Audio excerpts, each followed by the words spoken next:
Well, maybe I will. But I'm not trying to put it You're not trying to get me away from you? Not at all. I'm not.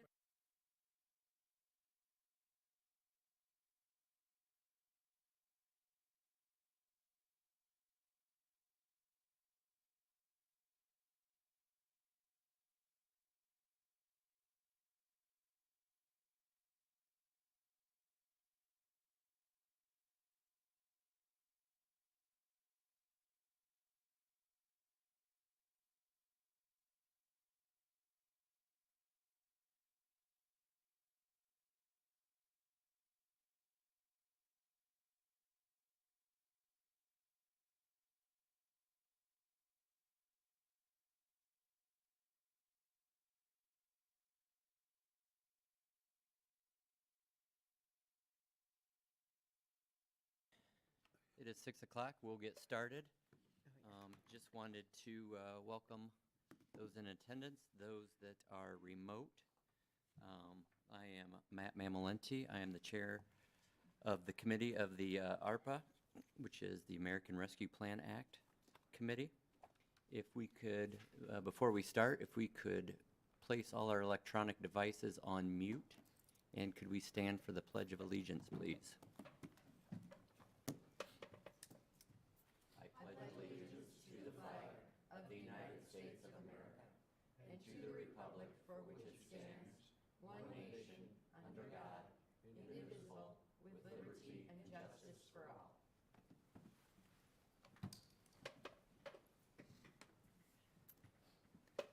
Again, thank you all for attending. We do have a pretty tight schedule, so we'll try to stick to that as quickly and diligently as possible. Just to give a brief recap, the council some time ago had formed a committee comprised of Mike Compton, Kate Volker, and myself acting as chair of this committee.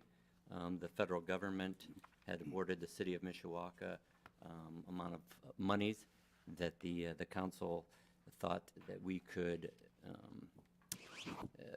distribute some of those funds to address certain needs within our community. So this is our second public hearing to hear some of the folks and allow them time to present and ask for any amount of funds and what they would do with those funds. So with that being said, also that are not on the committee, we do have some council members, Maggie DeMaid, Tony Hazen, Mike Belovich here present. We do have our council president, Greg Hicksonball, who is joining us remotely. And I think Ron Benicki will be joining us here shortly as well. So I want to thank Clerk Block and Patrick Stokes for their time and effort in help coordinating this meeting. So with that being said, the format we're allowing is about 5 to 10 minutes, a quick presentation, just explain what your organization does and how, what kind of help that the council can provide in terms of money, and then we'll try to leave maybe a couple minutes for any committee members or council members to ask any questions. So if you could come up to the podium, state your name and address for the record, along, if you could, state the address of your business as well. So appreciate it. All right. Hi, everybody. My name is Vanessa Frias. My business is Young Minds Development Center.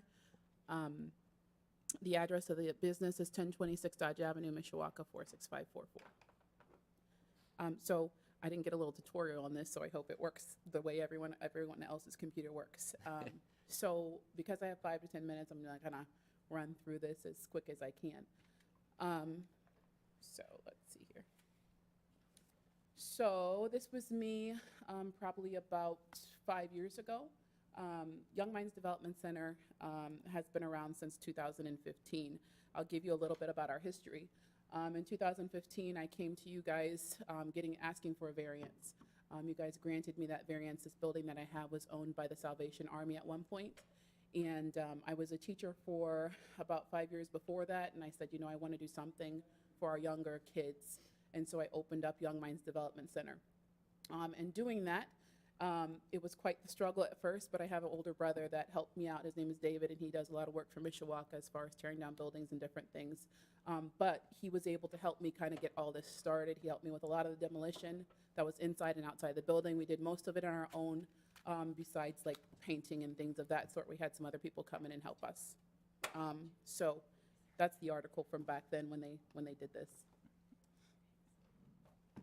I want to show you some before pictures of our building because we've come quite a ways. If you look at this building, when I first got it, no disrespect to the Salvation Army because they helped us with getting this building, and I appreciate that. But when we first got the building, there was a lot of things that need to be improved.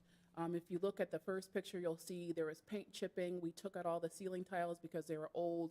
Water was going into the building, hence the reason why there was paint that was chipping. We took off the Salvation Army sign. We painted the outside of the building. There was trees that were falling. It was a project. When I first got in here, I was like, can I do this? And my brother said, we will do it. And he made sure of it. So as you'll see as we go, this was the front of the building. That was some of the paint that was there. I keep these pictures as a remembrance to see how far we've come. I had my niece and nephew come, and they helped me scrape paint for a few dollars and a meal, but they did it, and so that was fun. Then it's all started to begin and kind of unfold. We repainted the building. You can see that the tree's not there anymore. We left that one tree over there because it was just a baby and I couldn't cut it down. So we kept it. You should see what it looks like now. It's super grown and flourishing. This was the all inside of the building. We took out all the ceiling tiles. I put the ceiling tiles in there myself. My brother watched me as the ceiling tile dust fell in my eyes and he laughed. This was the playground that it once was. He helped me tear out some of the fencing to get in there to clean it up so we could put a new fence. We still have those basketball rims. That'll be part of the thing that we're hoping that you guys can help us fix. We then repaved it. Well, kind of like we went over it and resurfaced it. There's some more pictures of the building. Then I turned it into this. You'll see there's a broken window pane back there, but we got that fixed over time. We kept the old floor that they used for the church, and then we kind of put dividers up. You'll see as the building changes. So as I got more income, as I got more help from people, I just slowly improved it as time went on. You'll see that one of my teacher friends there is there with my daughter. She came over and she helped paint little decals on the window or on the walls, and she helped me paint just different things. You'll see a plumber that's in there trying to help us fix some things as well. We had a community picnic to tell everybody, hey, we're here. Come out and see us. We're here to help the community. We're here to welcome your children into our center. We have kids ranging from the ages of 1 all the way until 12. We do a before and after school program, but we just wanted the community to know that we were there for them. So you'll see some of our sensory activities that we're doing on some of those tables. This is the whole spread of the building after I got it kind of taken care of for the most part, so it was nice and clean for the kids. It was a nice environment. There were no walls. It was just an open gym with partitions, and that was what I could afford at the time, so that's what we did. That was the beginning of that. That was a 2-year-old room. If you look at it now, this is 2021. That's the city street that runs along 12th Street. We just had a landscaping company come and help us with some landscape. This is the side of the building. We did this last year. We put metal up to make it look nice and cleaner. So this was the outside of it. We put some playground equipment there as well. As you keep going, this is the front of our building. Remember, there was that tree that was in the middle of the building. There was that Salvation Army sign that was old and kind of dilapidated that we fixed over time. Those classrooms that didn't have walls before, they now have walls. They now have nice chairs, nice tables. You'd be surprised with a table and chair how much it makes a difference of the quality of chair and table that you get. It's easier to clean and sanitize. And so I just invested a lot back into the center. We got all new floors that we put in. Most of the things that you see there are new. We've repainted over the years because it was necessary. In childcare, there's so many stipulations and guidelines that we have to follow, and having chipping paint and things that aren't safe for the children is just not an option. Here you'll see the other side of the room. You'll see every area is is labeled by centers. We are on a few different programs, which I'll explain later in this presentation. This is from this morning, I just took it and threw it on there. But we fixed our 1-year-old room. You can see the teacher in the corner kind of rallying all of our 1-year-olds up, and they're playing on their play sets. We are on several different programs. We partnership with different people throughout this, sorry. I don't know how to go back. We partner through several different programs throughout the state. There's something called On My Way Pre-K, which is a pre-K program that grants 4-year-olds to low-income families childcare. So it helps them to get ready for kindergarten, and we support that program. So we get trained, we do testing to make sure that our kids are on the right way and on the right path to get into kindergarten. 60% to 70% of our teachers have education in early childhood. So we are just trying to get as many kids ready for kindergarten as possible. The biggest issue that I think I talked to you guys about 8 years ago was getting them socially ready for kindergarten. Academically, you can get kids ready, but socially is sometimes kind of tough. So what we try to do is love them and kind of teach them through love how to be kind to one another. We also partner with a group called Paths to Quality that's from the state. It's a voluntary program. They have 4 different levels of quality. You go through these levels throughout the years if you can. You have to fulfill certain requirements. They come in and assess you every year and just make sure that you are following all the different paths that you were supposed to follow in order to be accredited. We're nationally accredited by NECBA, which is quite the task. They come every 3 years, but they also check on us every year to make sure that we're following their guidelines. So every 3 years, they do a big round, which I'm working on currently, and make sure that we are doing what we say we're doing, making sure that we're giving the best quality education to our kids as best as we can. It's been like a blessing for us, to be honest. Excuse me, Vanessa? Yes. If I could, I'm looking at I'm trying to follow here with your brochure, and just for time purposes, at least we have something tangible. If you could, that we can kind of look through here. Okay. But if you could kind of just get to the part where, what you're asking for. Okay. We have a tight schedule, I All right. apologize. It's okay. No, I just want to give you guys background information. So, Sure. can I just show you one thing? We have an emotional support dog. His name is Luca, and he comes into the center, and he's an awesome asset to our center. So I just wanted to mention him because he's amazing. But let me go through. So, some of these pictures are things that we need improved. As you can see, the sidewalks, the fence right there.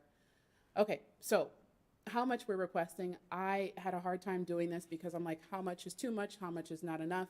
But I just went through and I said, these are the things that we need, and whatever we get, or if we get, at least I've mentioned it and said it.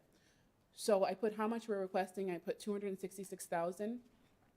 We need a new school age fence because every single night I have cameras at the center. A few years ago, all of our catalytic converters got taken out of all of our buses, and I had to pay for that, and that was quite an expense.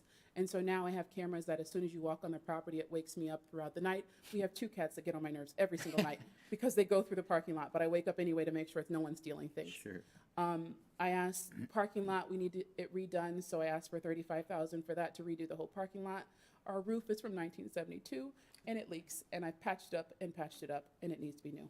So playground equipment has been there for 8 years, and kids take a beating to it. So we need new playground equipment.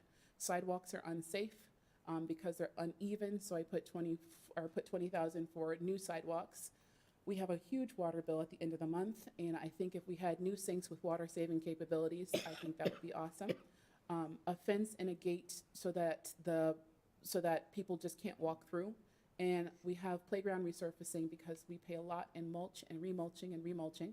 And if we had the foam playground, which we'd never have to remulch again, it would make life easier. I'm going to say this last part, and you guys, this is not a part of the $266,000, but I have a 1- and 2-year-old room that is beyond too small for our kids, and our teachers always complain about it. And I said, this is what we have, and we're just blessed to have this. But this is an addition of this. It's just a wish list. But I had DJ Construction come, and they said it would be close to $200,000 to add on to that part. So this is the necessity. The other $200,000 is just a one if you guys think about, and that's it. Awesome. Well, I appreciate it, and again, I apologize. No. We have quite a few folks presenting tonight. No, We it's had okay. earmarked 15 minutes, so I wanted to give some folks an opportunity to ask questions. We'll start with the committee folks as well. I know I just preface it by, I'll save my questions because I asked a lot of them when Ms. Volker and I took a tour. So appreciate the presentation, appreciate all you do for the community and the kids especially. So I saw Ms. Volker's hand raised, so feel free to ask away. All right, actually, I wanted you to tell everybody something that you told me, Vanessa, about your playground and the mulch and the kids. When you have mulch, you have kids who are curious, and they will pick it up and stab each other because they're kids. And so the mulch sometimes gets in their eyes, and then we have to do like a dissection of their eyes, and it's just a huge situation for a 3-year-old to get mulch in their eye. You have no idea what that turns into. So our playground is to get the resurfacing for part of our building is around $60,000. And someone can say, oh, that's like a lot. Yeah, it is a lot, but it would save so much headache from scrapes, bruises, and just general cleanliness when you pick your child up. I think you said kids also have a tendency to put it in their mouth. That's the other thing. Our 1-year-olds, they put it in their mouth. Yeah. But I don't like stones and I don't like sand. That's our only other option besides the foam or the resurfacing of the quality stuff. So I'm going to ask you one other question, and it's about the quality of education. Do you have any information that you could share about how your kids do when they get to school? Do you do any kind of follow-up or? Well, we talk to Emmons Elementary a lot. That's where I would say 70 to 80% of our kids go after they leave us because they're all within the surrounding area. What I've been told and what I've heard from is that when they go there, they're socially ready, is one of the things that I've heard. We have kids that have had some severe behaviors, and we've turned it around, and their parents are just so grateful because we put a lot of time and effort, and not just us, but the community that helps early childhood. They put a lot of time and effort in us. They come to us and help us figure out ways to help our kids who are struggling in some of these high poverty areas.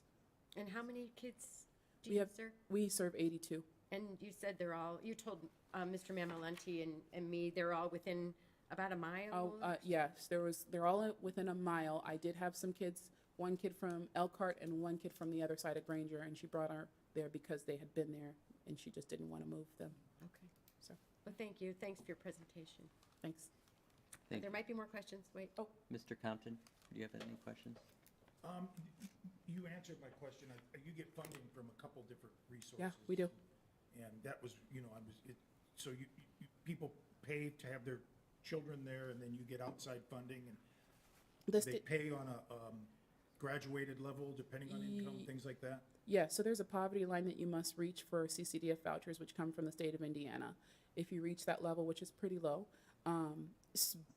if you reach that level, then they give you a certain amount of reimbursement, and then the parent has to pay the other portion of it. So if our child care is $200, sometimes they'll pay $190 of it, and the parent responsible for $10 a week.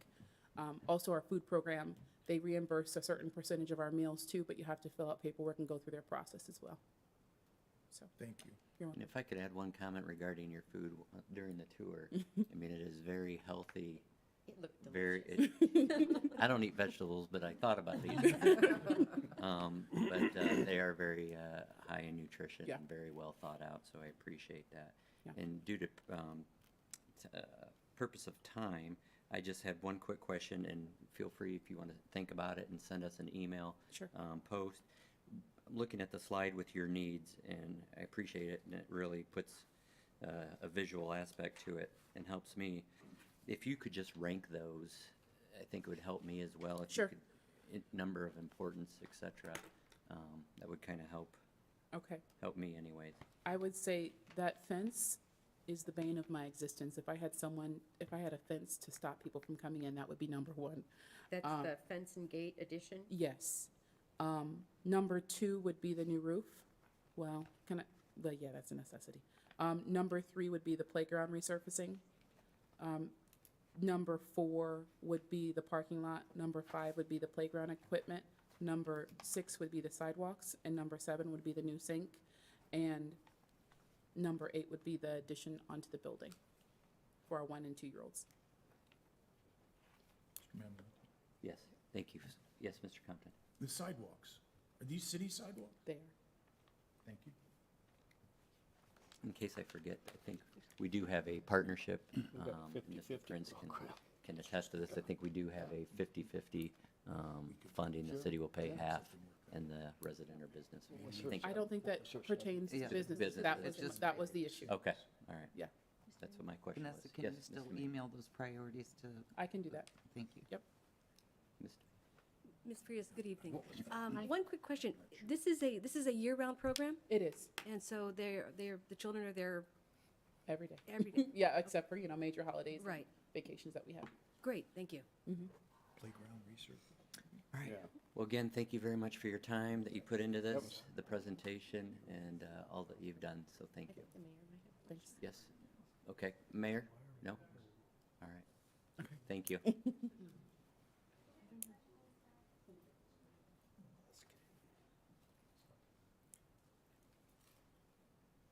Mr. Chairman, Yes, Mr. Mayor. committee members, Dave Wood, Mayor, here to speak, really update you on just some ARPA issues since the last meeting. First of all, before we get into that, we do have a 12th Street construction project planned, which may take care of some of the sidewalks. So when we last met, as you know, the city of Mishawaka received $11.8 million. We have spent 1.1 million to date of that money. That went to premium pay for our staff members who I've mentioned in the past did an outstanding job. In fact, just won an award last Thursday for their service above and beyond throughout the pandemic. We were the only government that you will find anywhere to report for duty without interruption of service throughout the pandemic. So we did premium pay as kind of a recognition of that outstanding service. So where we stand today is that we have about $10.7 million available. As this thing has gone along, it's evolved as far as guidance is concerned. We have since learned, since that first meeting, that we can declare $10 million as revenue replacement. This week, we intend to do that. So what that does is it moves it into our general fund, and it allows us to spend it as revenue replacement. Now, we have lost revenue due to the pandemic, and this will make us whole, plus also give us some options. The move to do that gives us the ability to really spend it at our discretion within reason, and also extends the timeline. But what we are looking to do, I threw out a framework, kind of the first time we met, that had several buckets with an amount for each bucket, looking to amend that. As I announced during the State of the City presentation that I gave a month ago, looking to do now $6 million for infrastructure, $3 million for public safety, and 1.78, whatever that number rounds to, including the 1 million that would migrate into revenue replacement, plus the additional 0.7 or $700,000. So $1.7 would be discretionary, at the council's discretion, for any project that the council sees fit or projects. The infrastructure. The way I see that playing out is we have a long-term control plan that and consent decree that we are renegotiating with the United States EPA and the Department of Justice right now. As you know, and as I've talked about this at length, it is a commitment that has just exploded in cost with no funds coming in. Ultimately, the commitment falls on our ratepayers. So these funds will, I think, benefit every citizen, every ratepayer in the city of Mishawaka. So if we're looking at a fairness issue as to these funds coming into Mishawaka, this is the pool of money for infrastructure that will benefit every citizen of Mishawaka equally. So what will the projects be? Well, we have 2 projects right now going on that will benefit us in our ultimate attempt to renegotiate our long-term control plan. We have Third Street, which we're starting Phase 1. We've already awarded it. Should be starting construction here soon. And then we have the West Street corridor improvements, where we're running a significant sewer trunk down West Street, down to Rose Park. So each of these projects by themselves are significant. We can build one into our existing rate structure, one we cannot. So we have to pick and choose now which project to do. By allowing ARPA to be used as infrastructure would allow us to do both of them, therefore increasing our ability to negotiate, we think, and then also allowing us to better benefit the environment, discharge less sewage into the St. Joe River. As I said, these projects they come from our ratepayers, and so it allows us to keep those rates down. So if we were not to do West Street project with ARPA funds, we still need to do it. It's not built into the current rate structure. We would have to raise rates. So this would keep us from having to raise rates. Excuse me, And- the 6 yes. million that Yes, you had 6 million. mentioned? Yes. Okay. So, and just to give you an example, the first phase of Third Street is about $6 to $8 million project. That's phase 1 of 3. The benefit also, when we do these projects, is that they are redevelopment projects in some of our older neighborhoods that need the kind of redevelopment work that we're doing the most. So when we're in there to replace sewers, we also replace lead water service. We replace electric service. We then do new curbs, gutters, sidewalks, street lighting above ground, and it has a vast difference and improvement in neighborhoods. So that is just some other extra added benefits besides helping our ratepayers with keeping rates down and improving their sewer service. Public safety. As you are aware, we are a growing city, and I outlined in our State of the City address that we reached a record last year of service calls. Our volume went up 17%. Most of that ambulance related and EMS on the fire department side. When I first took office 10 plus years ago, we had the top priority in the fire department to deploy and staff a third ambulance to run full time. Now the time has come to deploy and staff a fourth ambulance full time. So using ARP funding will allow us to add the 3 additional staff of the 6 that we will ultimately need. Thanks to the Mishawaka Common Council, just last week we approved our fee structure, which will allow us to hire the additional 3. So 6 total, 3 coming from ARPA. That's a 3-year commitment. Over on the police side, we would also like to hire 3 additional police officers, taking our shift strength up from 10 to 11. That's the proposal. We would have to work through collective bargaining to do that. We intend to do that just this year. Adding those 3 would help us to, again, while crime has gone down significantly a year before last and then slightly last year, our run volume is going up slightly, to the tune of about 5 calls a day. But adding these 3 additional police officers with ARPA funds will help us to respond to those growing numbers of service calls and meet the growing demands of our city. We look to, as I said, negotiate the contract so that when, right now, we have a minimum shift strength, and we would look to take that up by 1, ensuring that these officers go right to the street. Without being able to negotiate that and get that approved and into the contract, then there's a guarantee that these officers would be on the street at minimum shift strength. So that's what we're up to with the $6 million for the infrastructure and then the $3 million for public safety. And again, that would leave about 1.7 for discretionary. So with that, I will take any questions. Any questions for Mr. Mayor? Thank you for that Mis- outline. mis- And Mr. Chairman, yes, Mr. Hicksonball. thank you.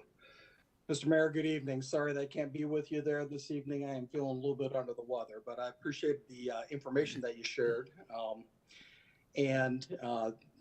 I, for one, certainly agree and can see the obvious attraction of the infrastructure projects that you outlined. Clearly, that would have benefit for the entire community, as would the additional staffing of public safety. And as you know from our many years working together, we as a council have always been in favor of, supporting additional public safety personnel. So that also has great benefit to the community. Going back to your statement about the evolving guidance and the ability to be able to treat the remaining $10.7 million as revenue replacement. I'm intrigued by the statement that that's going to happen next week because, and again, as you know, there is guidance that's coming to us on a fairly regular basis, and it's fairly complex and intricate. But the information that I've seen to this point in time, including a recent information from a recent State Board of Accounts webinar, indicated that in order to make that decision, it's not mandatory, but it's an option that's available to us as a community. But in order to make that decision and exercise that option, we would need to amend the ARPA plan that, as you recall, we passed back in December, which set the stage and allowed us to pay that premium pay to our employees that you referenced earlier. And we were all in favor of that. So I guess not so much a question, but a request. If you and Corporation Legal Counsel or the controller have been able to identify some guidance that allows that action to be taken without the amendment of the plan that, as I understand it, was embedded within the guidance, I think that'd be valuable if you could share that with the council so that we can make sure that while we're trying to achieve these laudable ends that you've highlighted, that we don't run into a compliance issue that's going to gum up the works on the back end when we're audited by the federal government. Right. So thank you, Mr. President. And so first of all, it's 10 million that we can claim, not the full 10.7 that we Thank have you. I remaining. appreciate the correction. Yeah, but so next week is the one of the deadlines, and this guidance has kind of been changing, and we're learning, and so certainly wouldn't do anything that would, fly in the face of the ordinance that we've passed, and we understand that we might need to come forward. We're evaluating that right now, but we have every intention of working with you to make sure that we're staying on the right side of compliance. Well, I appreciate that. And I think one of the strengths of our process has been that we worked very collaboratively and very judiciously to make sure that we are all acting as good stewards of this once in a century distribution of additional funding that we've come into. So I appreciate that. I think we'll look forward to receiving additional information from you and the administration with regard to how that would look and how that option could be exercised if we chose to do so. So thank you for that and for the additional information, and we'll continue the discussion moving forward.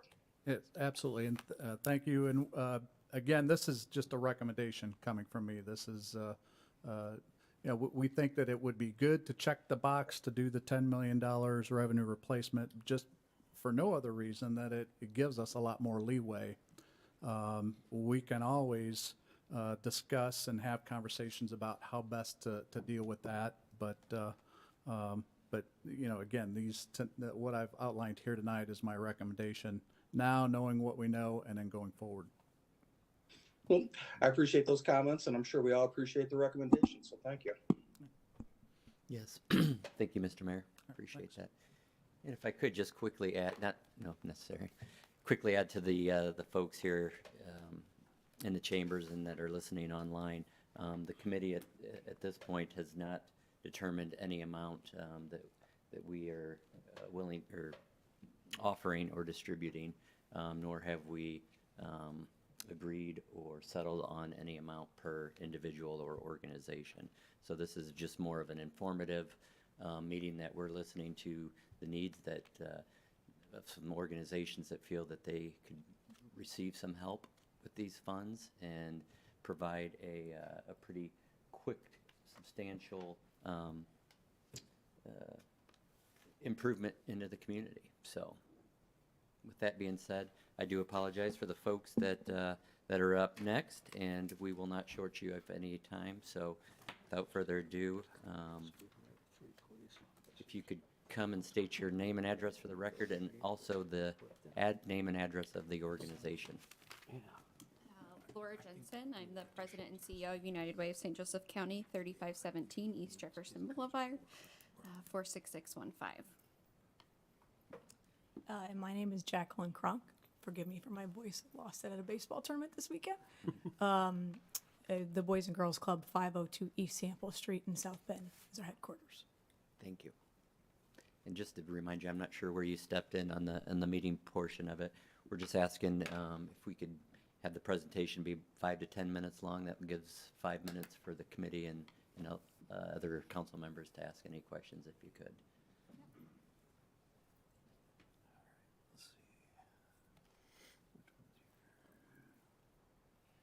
This one?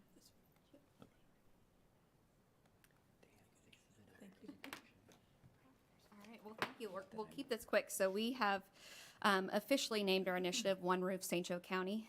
And today we just wanted to provide a quick update of where we are at with our locations. United Way and Boys and Girls Club, we've joined forces. That has never been seen before in our county's history to create 4 community centers to really eliminate barriers and serve under-resourced neighborhoods. Really quickly, I don't want to spend a lot of time on this, but happy to send you all of the sources for this information. Is we know that 43% of our households are struggling to survive and can't survive without some type of financial assistance, with just over half of those being identified as our working poor, the ones that are living paycheck to paycheck. Of those households, we know that 51% of them are senior-led households that also can't survive without assistance. To put that into perspective, that's about 10,000 senior-led households throughout the county. We know that childcare is a huge need in our entire county. We know that our county has been identified as a childcare desert. We know that the need outweighs the capacity in more areas in our county by more than 3 to 1. Head Start is one of our major partners in our One Roof initiative, and the 499 Head Start eligible children are just for Mishawaka. That includes Penn and the city of Mishawaka.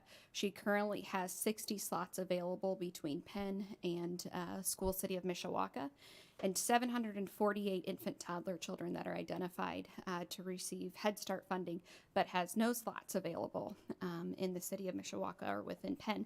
And a lot of that has to do with the capacity of the school system, not their willingness to partner with her, but that they are completely tapped. And so we are excited to bring 4 locations to St. Joe County. The Southeast is currently under construction. It'll open in August, Fellows and Dubale. Northwest, we are actually in the process of purchasing the land and acquiring the land through a donation from the city of South Bend over by LaSalle Intermediate. Down in Walkerton, we're looking at Scarborough Park. In Mishawaka, what we're here to talk to you about today, and the locations that we are actively pursuing and identifying. All 4 of these locations are going to be built on the foundation of early learning, so bringing in Head Start and funding those slots and increasing infant, toddler, and childcare capacity throughout the county, health and wellness, bringing in federally qualified health centers, adding 2 more to our county, which is a very big deal. Youth programming, economic mobility, and coordinated social services. Many of us are familiar with the nonprofit sector, and it is incredibly difficult to access services and programs when you are under-resourced. And so trying to reduce as many barriers as we possibly can. We have 4 main partners that really identify One Roof. United Way is serving as the convener of the partners and resources. I mentioned earlier that Head Start is one of our cornerstones. They'll be holding the license at all 4 of these locations, which goes to really the sustainability piece of these locations. We know that childcare is a really volatile environment. Just in school city of Mishawaka, she's got 64 preschoolers that are sitting and waiting for funding, and we know that this is her end of the school year number, that's just going to increase. That does nothing to do with those touching those those numbers that I spoke to just a few minutes ago of the number of eligible children that we have in Mishawaka. These locations are also working in partnership with Bowen to add 2 new federally qualified health centers in St. Joe County. Our county has been identified as a healthcare professional shortage, meaning there is a huge need for access to health clinics, to healthcare providers, to pharmacies, and mental health providers. Bowen is Northern Indiana's largest mental health provider that we have. They are new to St. Joe County. They are not new to Indiana.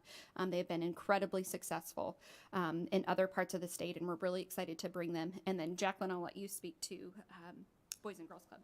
Yeah, as we mentioned before, Boys and Girls Club is in every elementary school in Mishawaka, and we just recently jumped into John Young Middle School. We currently serve over 500 children, both before and after school, at every single location. We currently have a wait list of 186 kids, and that is something that keeps me up at night. Those are the phone calls that I get from the parents every day, being like, what am I supposed to do? I don't have any options. And these are the parents who still enroll on the wait list knowing that we have 186 kids currently on our wait list. So this is something that is obviously a passion of mine. I think we can clearly see the need for it, not only with our elementary kids, but also with our preteens and teens. The exciting thing about a space like One Roof in Mishawaka is that we will be able to engage our teen population, particularly Mishawaka High School, as either junior staff, volunteers. There's so much collaboration possible to engage that demographic and really help develop future leaders. I think the other piece that's really remarkable about this project is the collaboration at hand. So many times nonprofits are competing for funding, they're competing for dollars, they're competing for donors. This is the ultimate product of all of us working together as one. We're really excited about technology and software that allow us, when you enter into the facility, you're greeted by a community navigator who is literally going to hand walk you and hand you off to the partner that is necessary to help you to continue to thrive. And the software will also allow us to communicate to one another to manage and track our impact. And that is critically important when you're looking to invest dollars in an organization. These were all hand-picked very specifically, not only for their financial stability, but for also for their level of expertise and their specific area.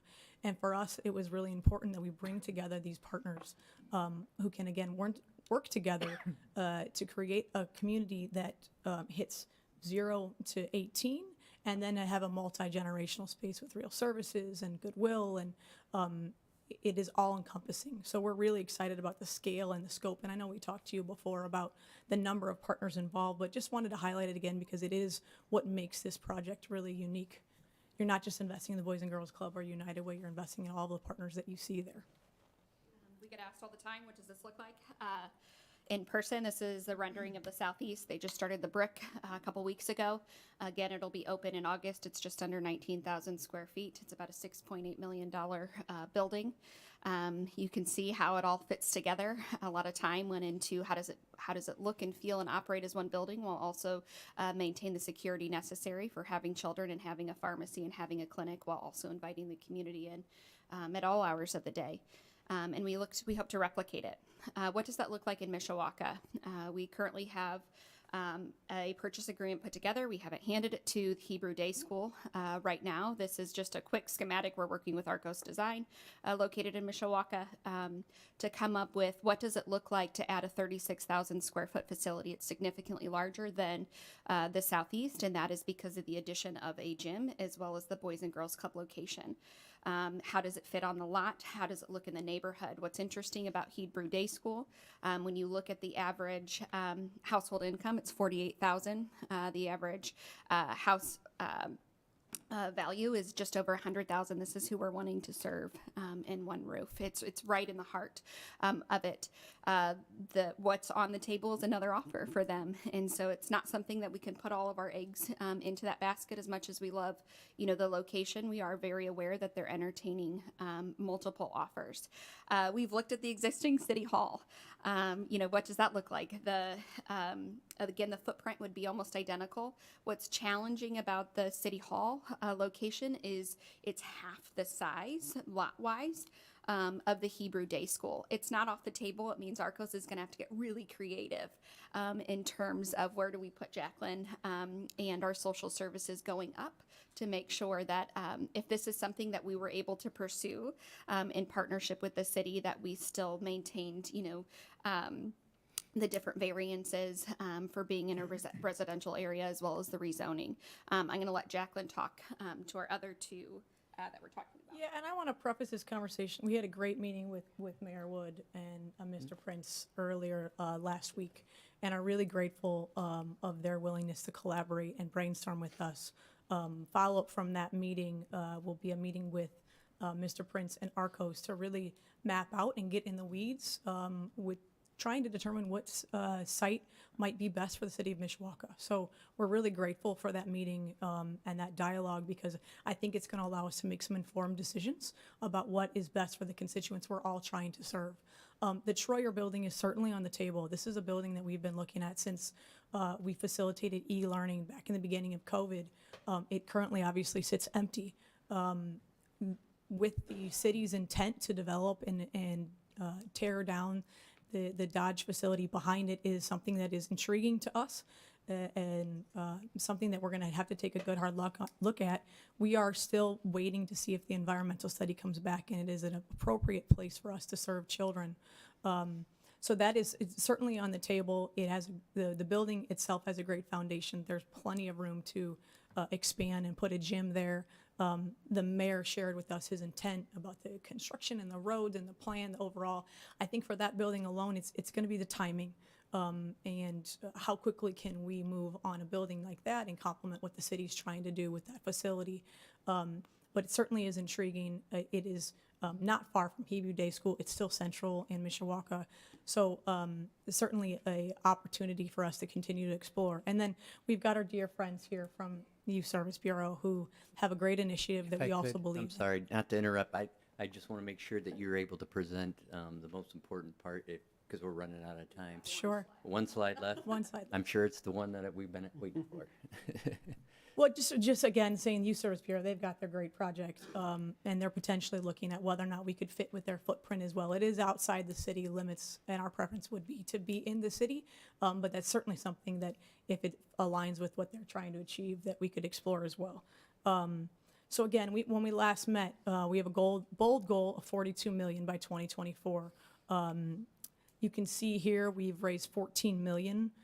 To date. That does include 3.675 of St. Joseph County investment money from their COVID fund. They did give that to us as a match, half up and half up front, half match. So we're excited about that investment. We have $9 million right now out in pending asks that we should know here in the next few months of where we land there. And I think ultimately we're just looking for support from the city to continue to move forward with this project, particularly with the Mishawaka part. If you go back to the 9.3 right now that we're budgeted for to renovate a facility in Mishawaka, obviously takes significant resources.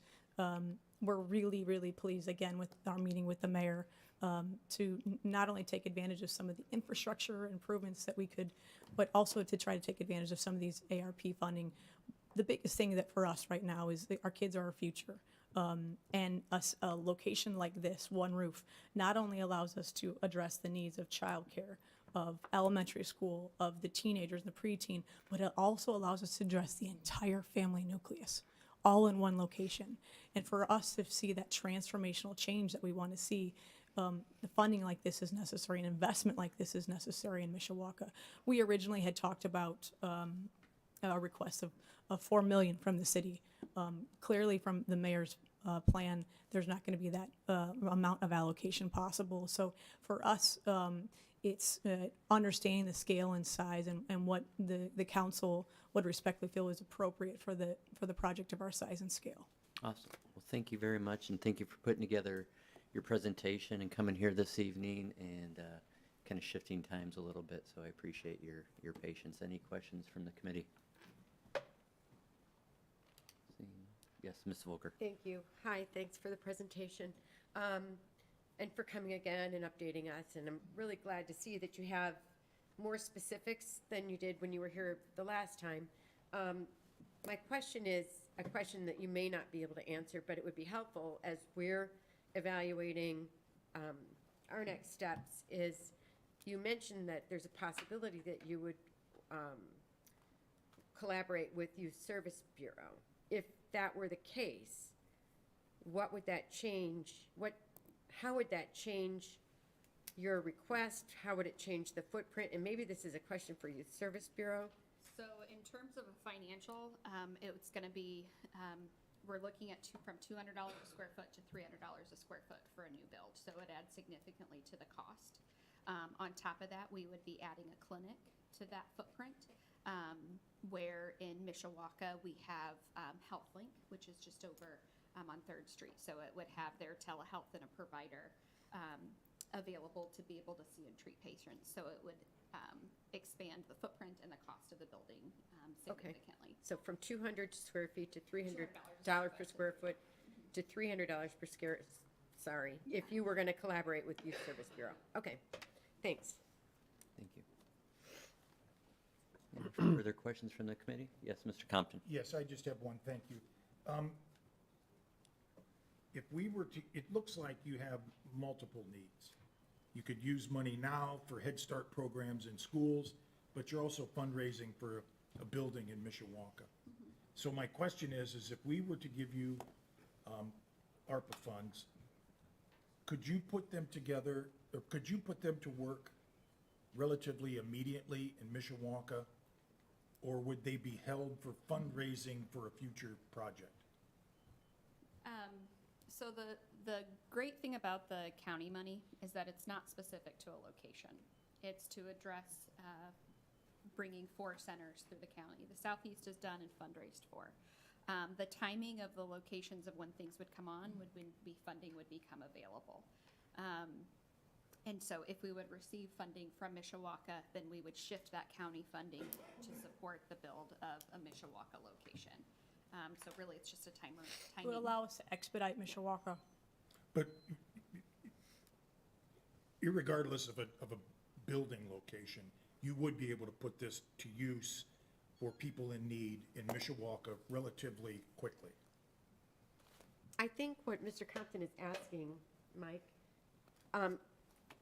is there an opportunity for you to use funding that we might provide for programmatic use in Mishawaka now? So I can speak to the Boys and Girls Club on that. We're at a space restriction. So Dr. Wayne Barker and I work hand in hand on a daily basis. I don't have any more space in Mishawaka schools to serve any more kids. Okay. So that's at full capacity. So unless we had additional space and resources, we rented a facility and we're able to identify and recruit more staff to expand into that. But ultimately, this is what we're trying to, we're a long-term fix for a short-term problem right now.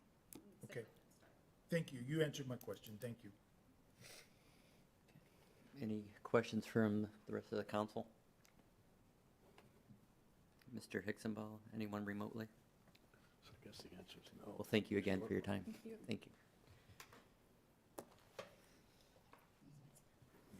I guess without saying that my personal goal is to put this to use as quickly as possible. Thank you for being patient. If you could just state your name and address along with the organization's address, that'd be great. Sure. Necessarily as noted as it is. I know. I think you're right. That's my view. Yeah. But it's just not councilman's view.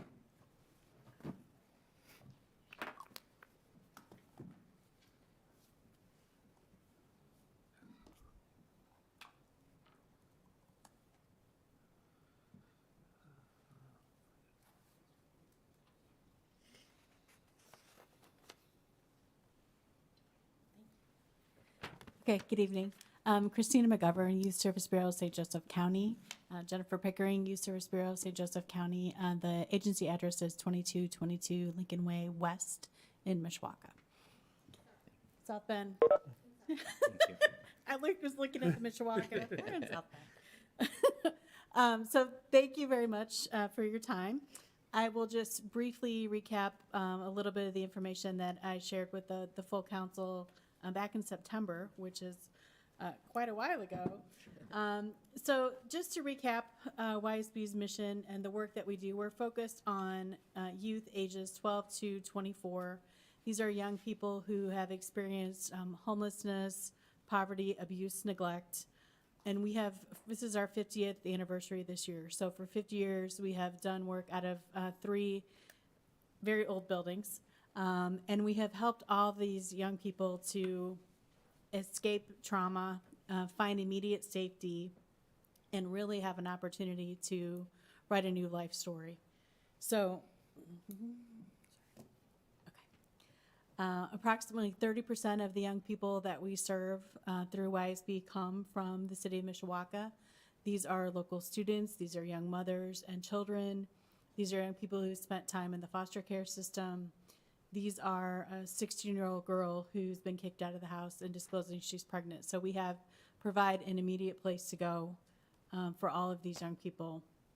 And these are all of young people who are going to stay in this area. They're not leaving the community. So the more we can intervene and help them to find stability, they're going to be able to be successful and to be a good parent and be a good employee. So it is vitally important that we can provide these services.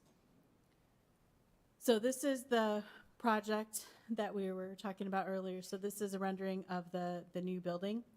As I stated before, we're currently in facilities that most of them are over 100 years old and are certainly not designed and cannot accommodate the capacity that we need right now, and to be able to provide the services that these young people in our community deserves. So this is an exciting project. It will truly transform the community for young people across St. Joe County and transform it for Mishawaka as well. This is a map, and you can see we are in South Bend, but really, really close to Mishawaka. So this particular facility will be accessible to public transportation. Our young people will be able to walk to places they can work. They can walk to the grocery store. They can walk to the dentist's office. They can walk to Bethel.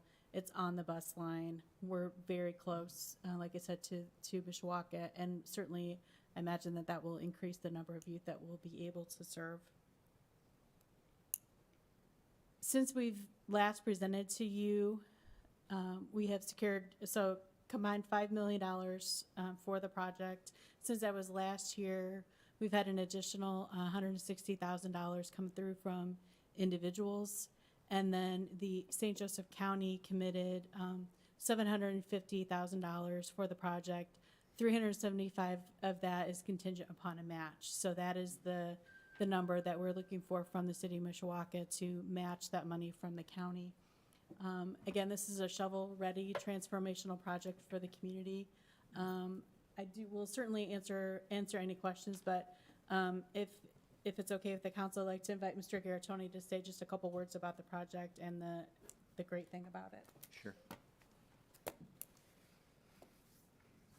Good evening. Thank you very much for considering our request. It's good to see some of you again. When you're considering where to give money to folks in needy causes, there's nothing more basic than helping those folks who don't know where they're going to sleep tonight or know where they're going to get their next meal. And that's the group of people that we're talking about right here. That's about as basic as you can get. And I think everybody in this room has been very thankful. We don't have those concerns, but it's heartbreaking when you hear about some of these folks that have those issues. So my wife and I became aware of YSB about 15 years ago, and it's probably one of the best kept secrets in St. Joe County. Nobody really knows what they've been doing. And I've suggested that they do a little better advertising. And next year you can go over the edge, the event that they have in South Bend. I finally did it. It got my attention. Anyway, there's when you're looking at places to invest or contribute money to worthwhile causes. Certainly, this is a very worthwhile cause. The next thing to look at is the organization that's running the mission or championing the cause, are they well managed? And you want to be sure that the money that you're giving to this group is managing it well and is going to accomplish the goals that they've promised you they're going to accomplish. And I can assure you that the YSB is very well managed. They watch their money very closely. They apply for all the grants and issues they can get from the state and federal governments. They do that very well, and they've done a very good job of putting together the project plan and managing to look at this whole project to be sure that it gets done properly. So that, again, having paid close attention to all these issues, I can assure you this is an extremely worthwhile project. To show you that I believe in what we're doing, that my family, my wife and I and our family foundation have committed a contribution to this project that's actually more than double the amount of money that we're asking from you. So we're basically putting our money where our mouth is, and I hope that you'll consider this very worthwhile, because there's a whole group of people who need the help that this organization provides. Thank you very much. Thank you. Thank you, Larry. We'll be happy to answer any questions. Okay, thank you. Any questions from the committee? Go ahead, Mike. Yes, thank you. Thank you, Christina. You've presented to us before, and one thing you stated before was give us an estimate of the number of people that you serve. How many of those are from Mishawaka? So about 30% of the total population that we serve. So through intensive case management and residential, about 1,000 young people every year. But in addition, through our street outreach and the school presentations, we reach about another 10,000 young people every single year. And that's total, so 30% of those are from Mishawaka. Mm-hmm. Thank you very much. Yes, Ms. Volker. Thanks. I might have just missed it. I have a cold and I'm having a hard time. What's the total dollar amount for the project? Well, it started out as a $6 million campaign, and you may have heard that costs have gone up slightly on everything. So by the time we're done, we're probably going to be close to $7 million. Okay. Thank you. And just to follow up with Ms. Volker, and I may have missed it as well, so did you present a dollar amount that you're? $375,000. Thank you. That would be the match to the St. Joseph County allotment. I got you. So a $375,000 ask from the city of Correct. Mishawaka. Okay, thank you. Any questions for council members?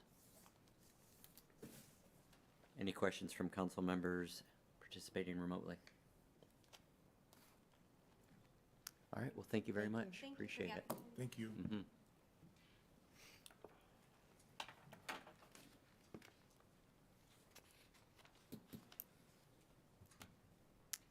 And next up, it looks like Mishawaka Building Trades.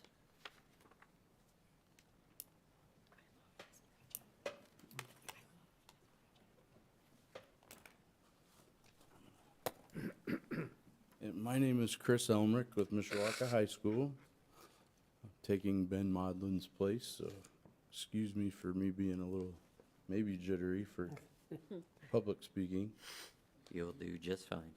And I've got some handouts for you because it was kind of a last minute thing for me. Perfect. Because I have 3 people that aren't here and I need That's one fine. for myself. And I can read through it as well. And here is, Thank you. I'll give you a bunch of extra ones. Thank you, sir. And our address, for the record, 1202 Lincoln Way East, Mishawaka, Indiana. And basically what we come to is we have been in discussion with the Historical Preservation Commission to look at doing our building trades program not only with new construction homes, but to look at the opportunity to do renovations. And we've kind of had that meeting where we were looking at how do we collaborate that? What does that look like? With our housing right now, we do new construction. We do 1 house a year with our Mishawaka Building Trades program.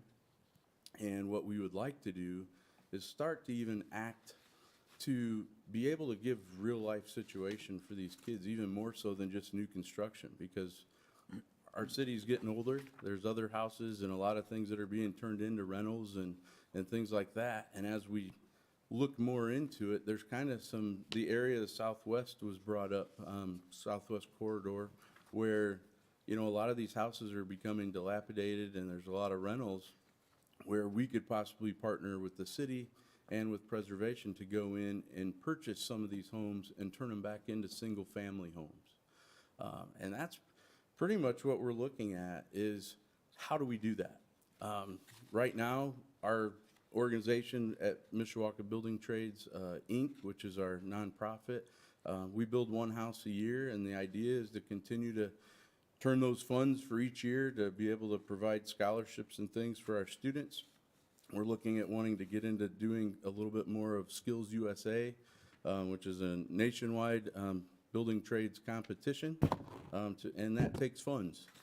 So having the little bit of profit that we do make on the houses, that rolls right back in to helping our students. And also looking at where we're at in the city limits. We want to be able to be in the city as we're building these homes. Obviously, new construction in new homes in the city is limited to where we can do that. We do help with Habitat for Humanity as well. Last year, we didn't build a house with the pandemic. We actually worked side by side with Habitat up there off of the Jefferson area in Burkett, and did that for the year. So now, looking at expanding our building trades and with the trades that are out there and the needs that are out there, it makes sense to train our students not only to do new construction, but to do rehabs and to do revitalization and do that within our city limits. And so what we're requesting on page 2, that breakdown kind of shows you just a little bit of what we're looking at for 2 homes.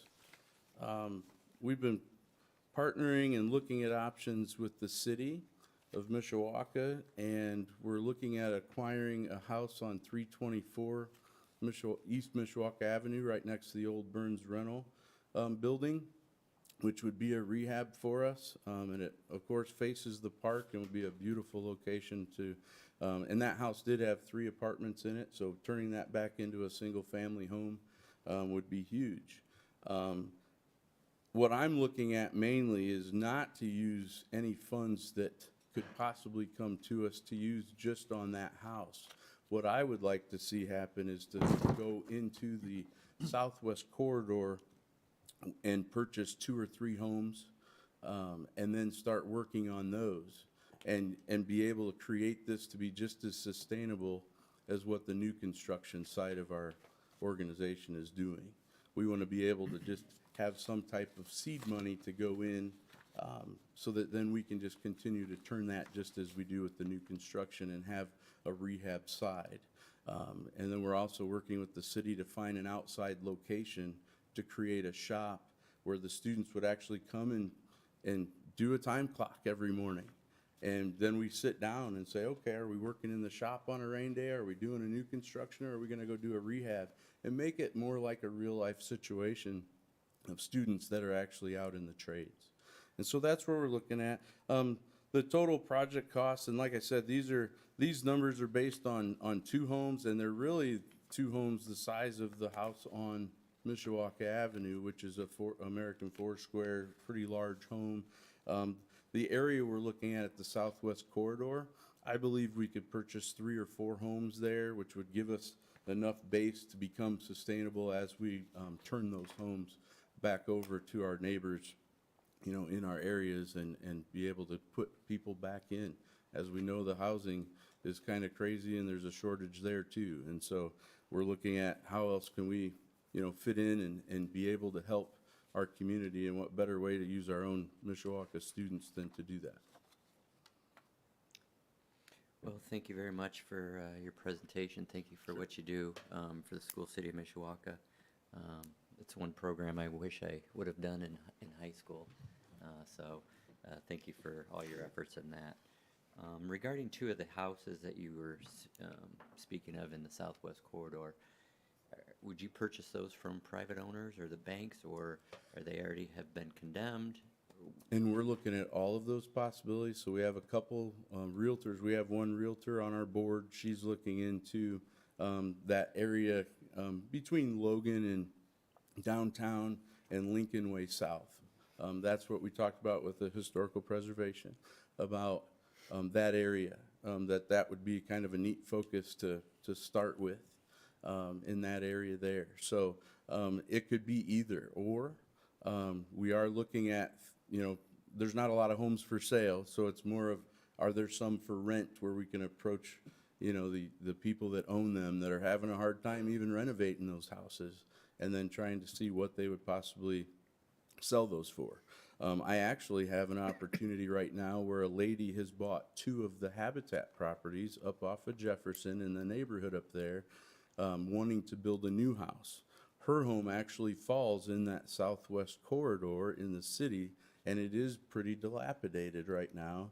And we couldn't even walk through parts of the house there just because of what she's going through. And so she's going to be getting a Habitat house, and we're looking at acquiring her house possibly with no out-of-pocket funds, and in turn, we would take some of that cost then off of her new home, and Mishawaka schools would actually, our seniors and juniors for next year in the fall would actually build her new home for her in August.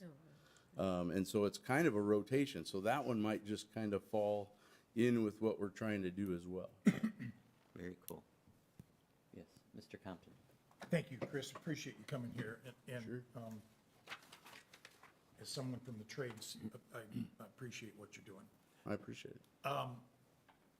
Do you have the capacity to build a home, rehab 2 homes, all at the same time? I mean, what I don't want to see, I like your idea. We've talked about it. We've met with you. I think it's a great idea. But what I didn't want to see is homes sitting and waiting to be worked on, and then inviting vandalism and, problems that come with it. Sure. So the outlook of where we're at right now, we've only had a capacity at Mishawaka High School to have about 15 to 16 students per year. We are going to be looking at, I've actually talked with the principal of our school, and we are looking at turning my class into a block schedule. That means I get 15 students each day still, but it's different students each day. That also sends the students back into the classroom half of their time so that they can earn dual credits for our program and be able to get certifications where there's book work that's needed. Then every other day they're out at a job site. But what it does is it brings us to 30 students, and then within the next 3 years, I'd like to implement, as we grow our program, is to be able to go up to 60 students. And that would be adding the afternoon classes as well, where I can still do block scheduling. And so that brings us up to 60 students within our program. So to your question, what we're trying to do in the real life situation of it is to purchase 1 or 2 homes at a time in the neighborhood, and then start to renovate those. There are many days throughout the course of the year, and right now, whenever it rains and we don't have a roof on our new construction house yet, and that's August through October, November, we don't have a place to go. So sometimes it's even at the Curve Restaurant where we're doing class at the tables because they give us their back room, or we've got to get back to a study hall type situation at the school. I want to try to eliminate that. I want the students working every day that they're in class. And so I want to be able to have a place like a rehab to be able to go inside and maybe tear down some walls or restructure or do some electrical or plumbing. We're also looking right now, trying to expand our program with the union halls and things as well. So it'll be non-union as well as union companies that come in for donation of the labor and things like that, where they can actually bring their interns in and to be leaders for our students that are wanting to possibly go into those different trades. And so having these different avenues out there, and I get what you're saying. We've looked at that too as our board, saying how much is too much. One new construction house is not a problem, and my idea with the renovations was those would be ongoing, where those would just continue throughout the year.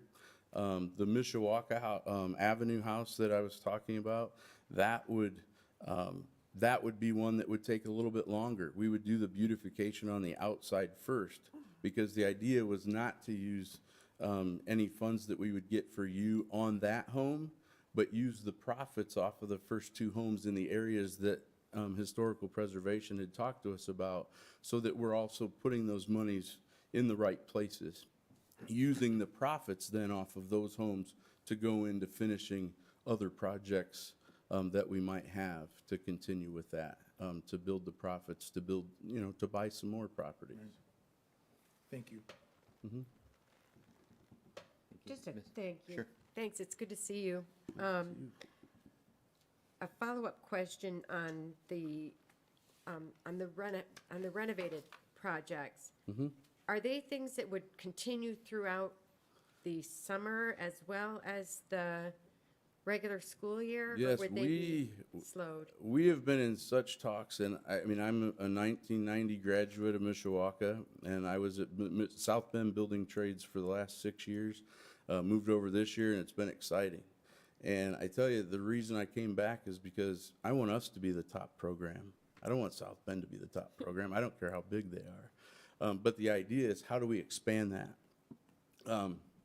And give me your question again, so that I can. What I was wondering about is renovation on hiatus in the summer, or are Yes, and are so there projects? and so as we were moving forward, they actually have me in 2 sessions of doing a construction course now for summer school. Okay.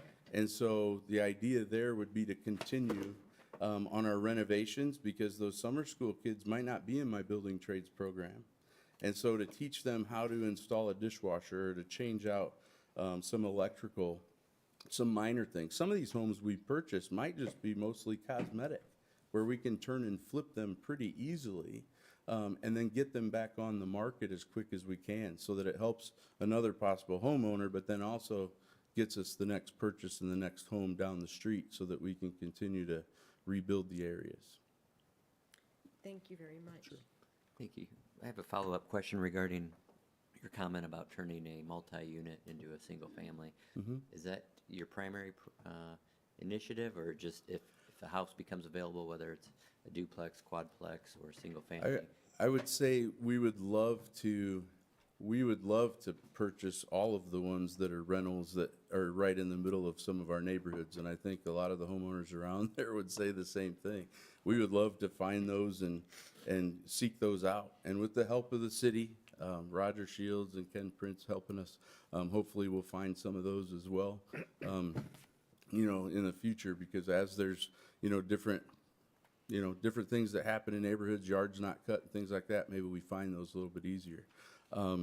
But ultimately, it's to teach our students, our juniors and seniors, how to do home renovation as the need arises with all the trades that are out there. I mean, there's such a need for those trades that we're just, how do we do that?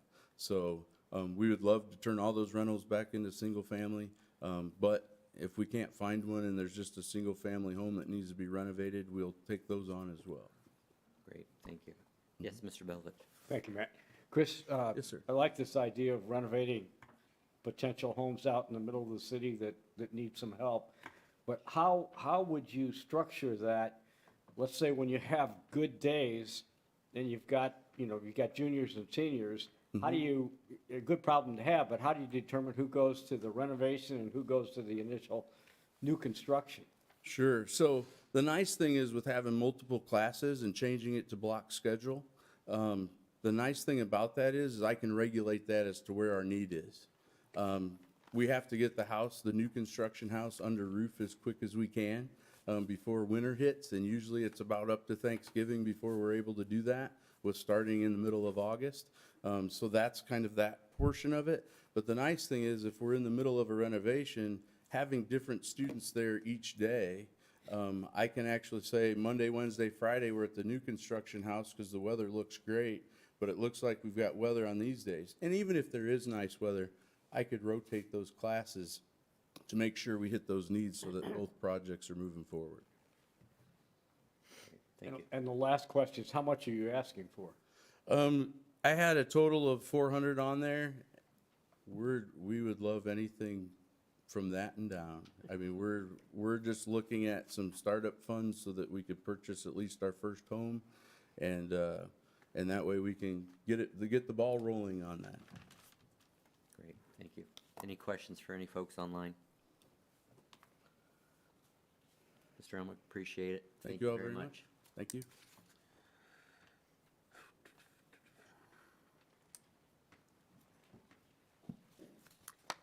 Next up is Free Your Wings.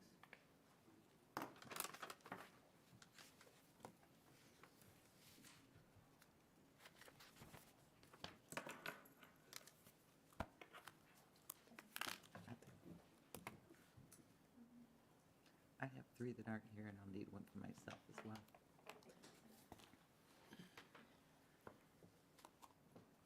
Good evening. Good evening. I'll wait. I think we're gonna need more. Okay. Thanks.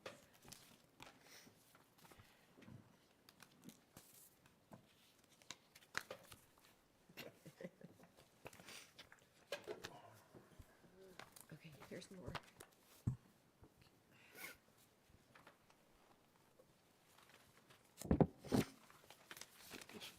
Still short one? Yes. Short one. You have one extra? If We're not, good. we can share. We'll make it We're work. okay. Okay. We'll make it work. We're good. My printer decided to throw up. I actually had about 15 copies, but That's okay. my name is Aja Ellington, founder and CEO of Free Your Wings Youth Mentoring Incorporated. First, I want to thank you all for providing us with this opportunity. And I have my team member, Jafania Jones, life coach, mentor with the organization. My twin children, 13-year-olds, they are typically always with me because they are also founders, and they help run a lot of the operations. We serve youth, so why not have youth at the table? But they are at a track meet. They attend John Young Middle School, Mishawaka, and my hand is still numb because I was out there since 5 o'clock, and they said, okay, Mom, go ahead to the meeting, and we'll handle things here. So they're very understanding. So to respect everyone's time, we'll jump right in to the project overview, page 4, I believe. So our mission is to engage, empower, and elevate underserved youth by utilizing tools that support physical, mental, emotional, and social development. We provide opportunities for holistic growth and evolution to strengthen families and communities. So with this project, we plan to focus more on our mentoring and tutoring services by offering one-on-one mentoring to encourage and guide adolescents and young adults. Research shows that the most effective way to disrupt the cycle of poverty, violence, and trauma in the life of a child is through the presence of consistent, positive adult relationships in the life of that young child. So essentially, an all-around support for the youth. We serve youths facing the greatest obstacles in our community in collaboration with the school, the staff, parent, or guardian. I'm big on collaborative efforts to effectively reach our youth. We also have to communicate and collaborate with the staff, teachers, community, parent, guardians. We'll select the children facing the highest risk by the following. 1, students who have shown an unexpected academic decrease. So they're doing well in school and their grades start dropping. Number 2, students who have shown a lack of emotional stability. The age 13, more so middle school, they are going through their identity phase, but it's important to make sure we are ruling out any serious emotional instability with our youth, and be able to guide them into other resources, more serious resources if need be. And then 3, student teacher recommended. Again, I'm big on collaboration with the teacher and also the social worker. I'm a social worker and a therapist, and a lot of the social workers in the school, they are spread thin. So just to be that support to the youth and to the workers. The next page is our capabilities. So the assessment, we will track weekly meetings and progress with collaboration between the parent, guardian, teachers, and participants. You'll see that again. I'm big on collaborating. And provide youth and young adults with the tools to manage their mental health, to teach them how to respond to stressful situations, avoiding the results of violence, Encouraging students to stay in school, assist with homework, help cultivate academic skills. Addressing the ongoing risk-taking of youth and young adults, encouraging wise decision-making. Provide teens with the tools to try new things and safe boundaries. A lot of youth, they shut down, so it's important for us to meet them where they're at. All youth won't just open up and communicate about what they're going through, so finding different unique opportunities, whether that be painting, whether that be blogging, just so we can at least see what's going on and be able to offer them that support. The next page is the funding summary. So if you have any questions on that, again, you'll see that 2 youth mentors are on there. Peer mentoring is very important. Youth will open up to peers their age a lot quicker sometimes than they will adults, and then having that relationship with those youth who can share and we can support. And then the facility usage, our organization meets the youth where they're at. So right now, whether it's the library, whether it's local restaurant, even if I have to go to a home, that's where we're at, because we do not have a facility.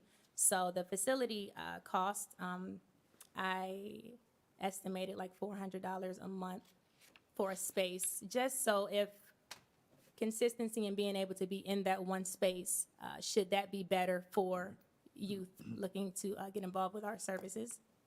And please tell me to slow down if I'm going too fast. No, you're Sometimes I fine. talk really You're doing fast. Okay. So there's our mission again, and then our vision statement. We envision a world where all youth and families have the support and resources needed to overcome barriers, thrive, and reach their full potential. So we are a community-driven 501c3 nonprofit organization. We strive to break psychological and societal barriers, restricting the success and growth of young people living in poverty. We serve all genders ages 13 through 22. We were established in 2018, and we became incorporated in 2020. Since then, we have impacted 15 plus youth. We are a very small organization. Our services include clinical mentoring, tutoring, and youth-led community organizing. The next paragraph just tells a little bit about myself and my children, why I kind of went into social work, being a youth where a lot of signs were missed with me. So just overcoming those barriers and going into social work to be able to better serve our communities, whether that be South Bend, whether that be Mishawaka, collaboration. I have mentees in Mishawaka schools that we work with, and then also a lot of resident youth in South Bend but attend Mishawaka schools. Long-term goal is to transition into a counseling practice to serve underserved youth and young adults and their families. And we can go to the next page. So our organization consists of a diverse group of mentors with backgrounds in education, meditation, social work, child development, and nursing. Mentors will share their values and personal goals in mutually respectful, supportive way, which can lead to a more enriched life. There are, all of the mentors right now are on a volunteer basis, and there are several more that are not on here. But I think the important thing about the mentors are their background. So the tutor, she is an educator in the schools. Then the motivational coach, she also has a degree in education. And then our life coach is also a social worker. So being able to mix them all together to offer the services. Some of our past experiences, going back to the youth blogs. Youth, sometimes they will write before they will speak. And if you offer kids money, that sounds horrible. If you employ youth to tell their story in the form of a blog, they will do it. My son, he shuts down and he tells me, Mom, as a man, as a little boy, I don't feel like I can be vulnerable. I don't feel like I can talk about things that I'm going through. So I offer them opportunities to make money by writing anything they want to talk about, whether it's effects of COVID-19 or anything else. So my son wrote about his speech impairment. So he's dealing with a lot of bullying that we are working through. So he wrote about it, and it really brought me to tears because he had never expressed any of those things. So to see him put it all down is kind of killing two birds with one stone. Him practicing self-care, and then me as a mother understanding more about what he's dealing with, and then just helping him planting those seeds, getting involved as much as I can. Vendor events was just to provide more awareness on our resources. That we have the mentoring, holiday support.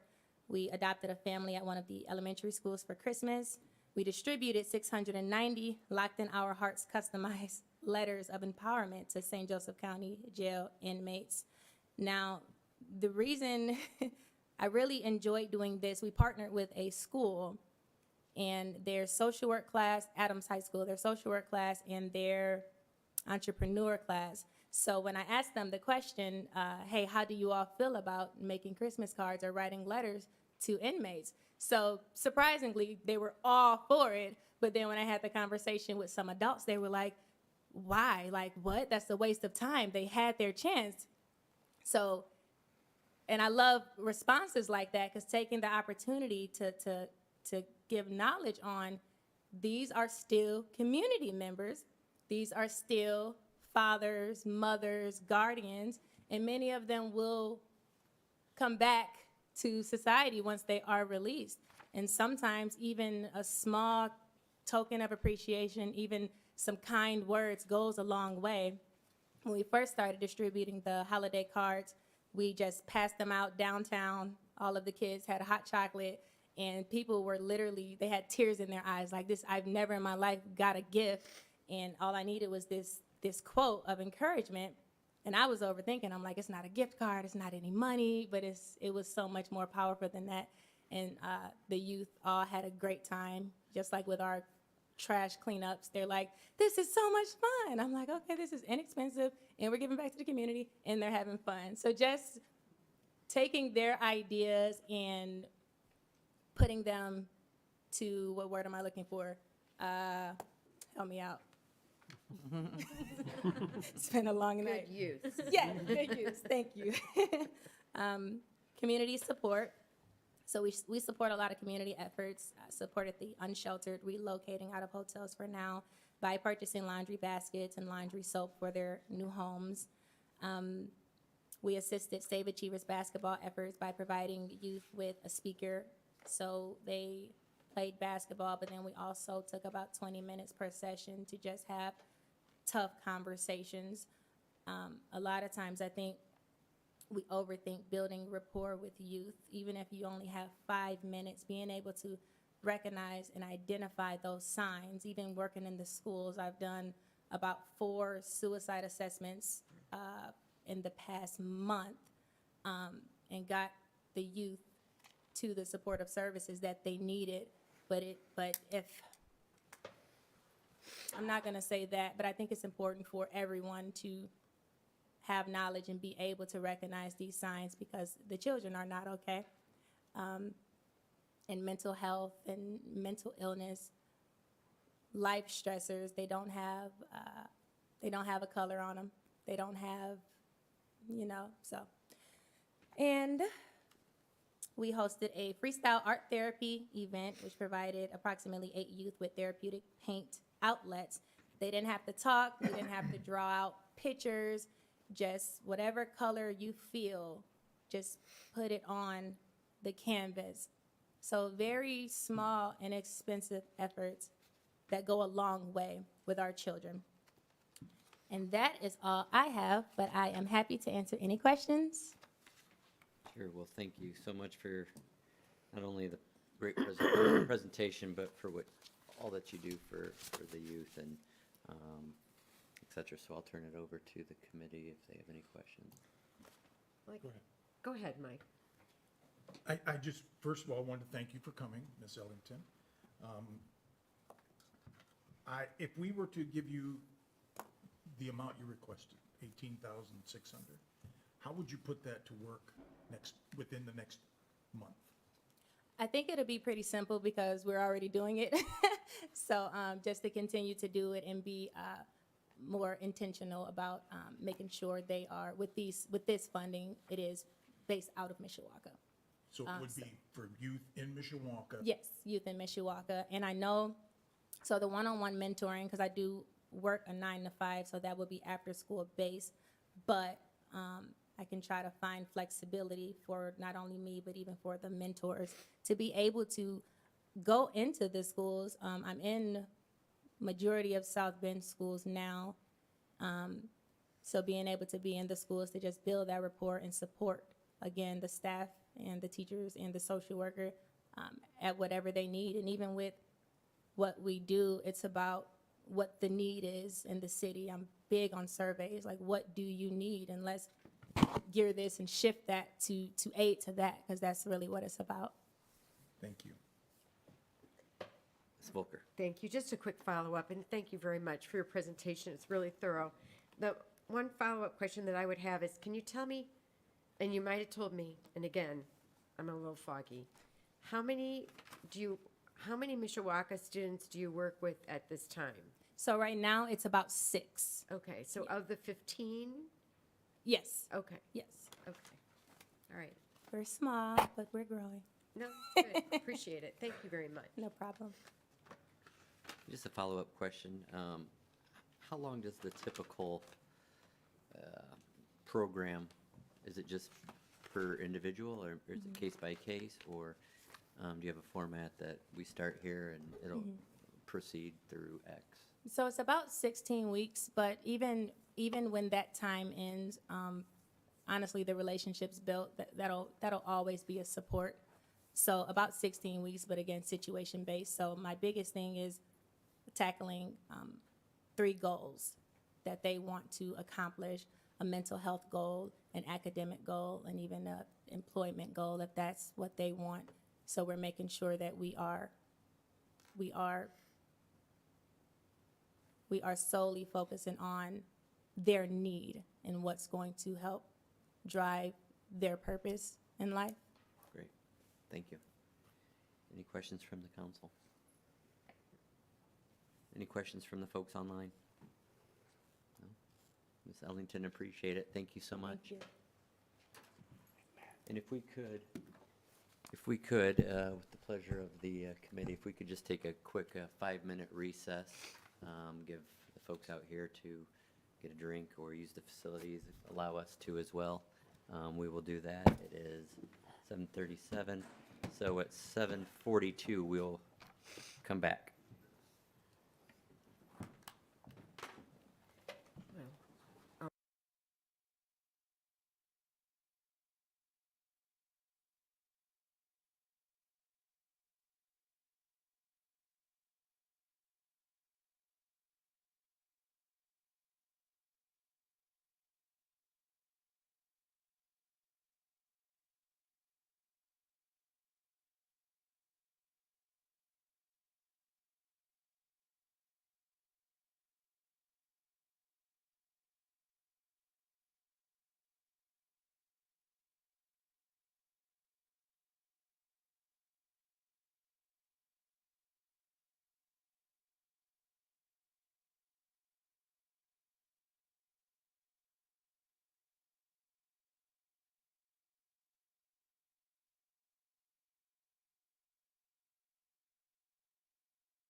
brief recess. It is 7:42, so we'll pick up where we left off. Next on the agenda is the res.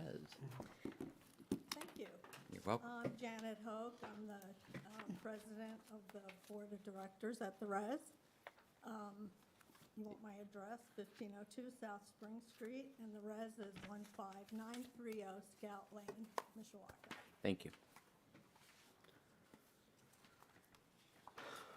Okay, our mission statement is basically education and recreation and a place for people to come out and enjoy nature. I'm not going to go ahead and read the whole thing. Thank you. I'm going to go quickly. Actually, for those of you that don't know, the res is a 22-acre nature preserve right in the center of Mishawaka. It's actually, the city of Mishawaka surrounds us, so we're right in the middle, though. Some history here. Originally, it was a farm. Two brothers owned that, George and Mark Lang, and they used it for farming, and they purchased that from the Butterworth farm. And in 1920, the Boy Scouts purchased it from them. So the area that the res now is located was once part of that farm. It's used for camping and scout activities for about 50 years, just with the Boy Scouts. And during that time that the Scouts had it, they built the Kiwanis Cabin in 1946. And then later they built the first Jernigan Lodge, which was only there for about 25 years. And then it was built by Ralph Jernigan, who was a scout leader. And then in 1957, the present lodge was built. And one of the former charter members, James Scott, I don't know if any of you know him, he's deceased now, but he wrote me a letter one time and he described them tearing down the first lodge and then building the second lodge, and he just said it was a really unique experience for them. It was also named after Ralph Jernigan. The res became a nonprofit when the Boy Scouts sold the land.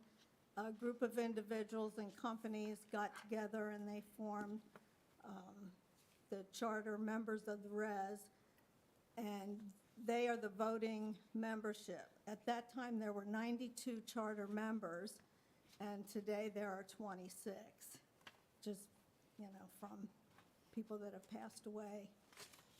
Some of them have passed their charters down to family members, so there still is a voting membership. Phil Ray and Kirk Torian were two individuals that helped raise the money to form the nonprofit, and without their help, I doubt that the preservation of the res would have even existed. And during the time after it became the res, they added some other cabins. The Barb Emmons cabin is out there. It's an Adirondack shelter, and also the Jeremiah's cabin is out there on the property, and it was built in memory of a young scout, Jeremiah Sobecki, who was killed in a car accident. So his troop built that cabin as their Eagle Scout project. Later on, they added a pavilion and a gazebo in the meadow area. And there is also a home on the property where the ranger lives, and that's Rebecca Van Zant, and she takes care of the grounds, booking, rentals, just oversees most of the things on the property. But the board of directors oversees all the operations. We get our funding from the following things. We have lodge and facility rentals, which are user fees. The Community Foundation gives us an interest check once a year based on the money we have in their endowment fund. We have a membership drive every September. A lot of businesses also donate. We have a brick campaign. We sell bricks for $100. People can put their name on there. And we have a tree sale and craft sale. This funding is just about enough to take care of the day-to-day operations of the res, and barely makes it. COVID-19 impact, we did have a $4,000 drop in user fees in 2020, 50% drop in membership fees. We had several cancellations due to COVID outbreaks from renters, canceling at the last minute. Christmas tree sales were down. There was a 20% drop in total assets from 2020 through 2021. And we lost the YMCA day camp, which they used to come out and rent the res for $6,000 in the summer. But since the Y closed, we don't have them anymore as one of our funding for people. I tried to break down as many of the users as I could. We have about 53%, I think, are people that are from Mishawaka that rent the res on a, for showers, birthdays, reunions, and whatnot. And usually there are about 40 to 50 people per rental, about 100 rentals a year. This last year we had 104 rentals, so that generates, some of our funding. Boy Scout troops still use the res quite often. I can't really give you an exact number because it varies from troop to troop, and we have all the local troops use it, but also some from Elkhart and surrounding areas also use the res. And we've even had some Boy Scout troops that are traveling from like southern Indiana to Michigan or Wisconsin or another state, and they'll stop at the res for an overnight. The Garden Club uses it on a monthly basis, and that's 10 to 15 people. We service Mishawaka schools. We have a program for fourth graders that we provide the programs, and we hire some outside people to do presentations. We use St. Joe County Parks, and we also use Zoo to You, and the Soil and Water Conservation District also provides programming for them. And we have at least 400 fourth graders every year, and we do that over a period of 2 days.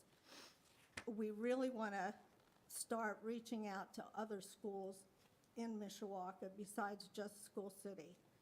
But we used to have classes come on a regular basis. They would come out to the res and have a nature walk, and there would be a guide out there. But it just seems like they've cut down so much on field trips and things like that, that we decided since they weren't coming, we would provide something for them.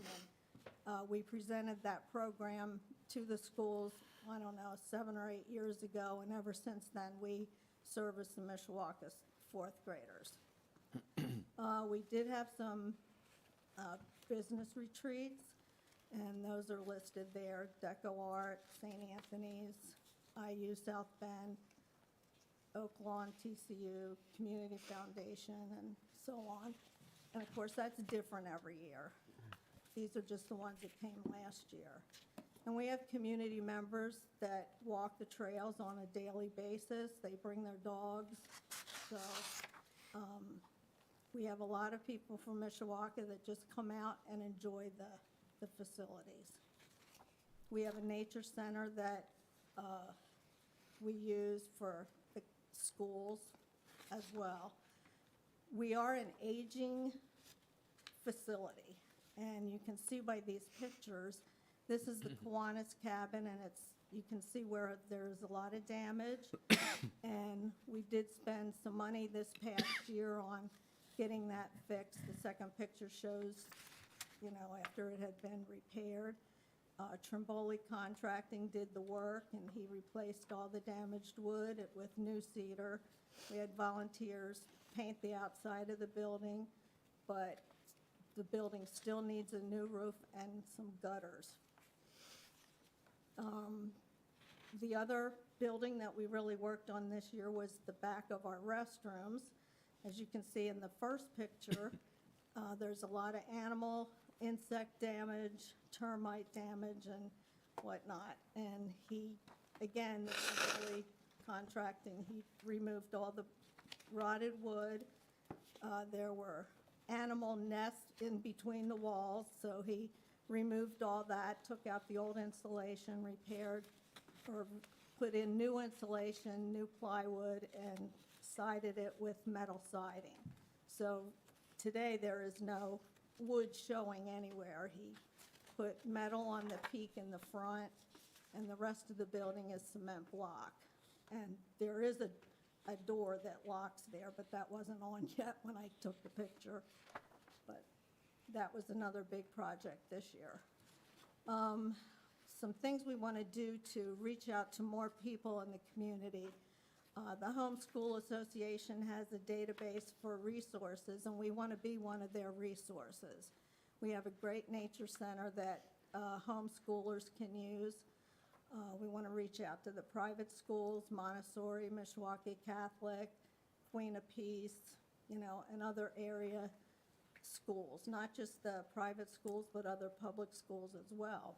Penn schools and South Bend schools might want to use the res. We did have some area preschools out there for a field trip. Youth groups, we had a couple youth groups from churches, but we feel that we can reach out to more youth groups. And they're kind of a dying breed, so it was kind of hard we had to really search around for some churches that really had some active youth groups. But there are some out there. We feel that teachers need to know what we're all about, so we'd like to have a teacher workshop, put something like that together for teachers so that they can bring their classes and use the res, on their own without having a guide out there. We did partner with, her name's Allie Pudlow from the St. Joe Soil and Water Conservation District. She's their education director, and she's planning to develop some school programs that she can do out there as well. We'd like to host a Project Wet or a Project Wild workshop, excuse me, workshop, and that's presented by the DNR, and there's a fee involved in that. I think it's a couple $100. We looked into starting a nature camp one summer, but again, it didn't work out really well because we had so many different ages of kids out there. But, you live and learn after you try something once, and you might learn something from it. So we thought we could try and put something together for maybe not this summer, but the following summer. We'd like to expand the fourth grade environmental days to include other fourth grade classes besides just Mishawaka School City kids. Some projects that we really need funding for.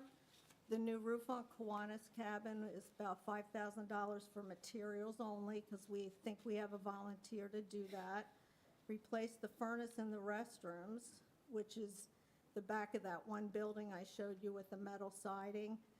We had some pipes break in there. There's no heat back there. It's kind of been a mess, but anyway, there is a furnace in there. At one time it worked, it doesn't now, so that needs to be fixed.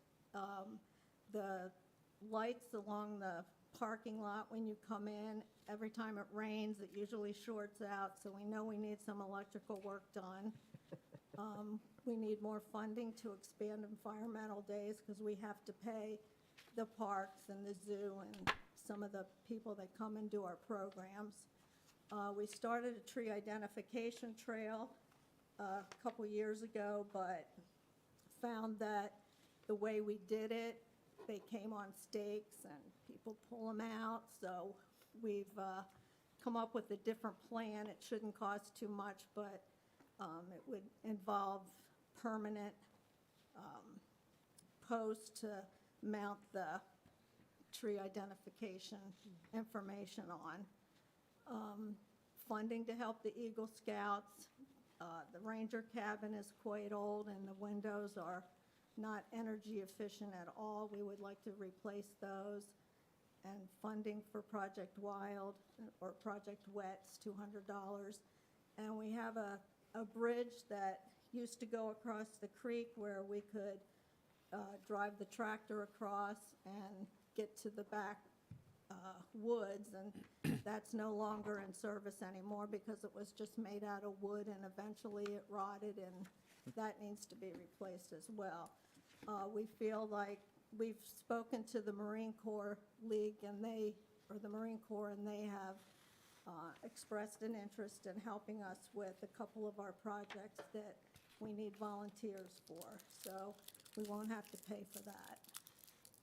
So anyway, just our operating expenses are very expensive. As you can see, we paid $16,941 just in 2021 for our utilities.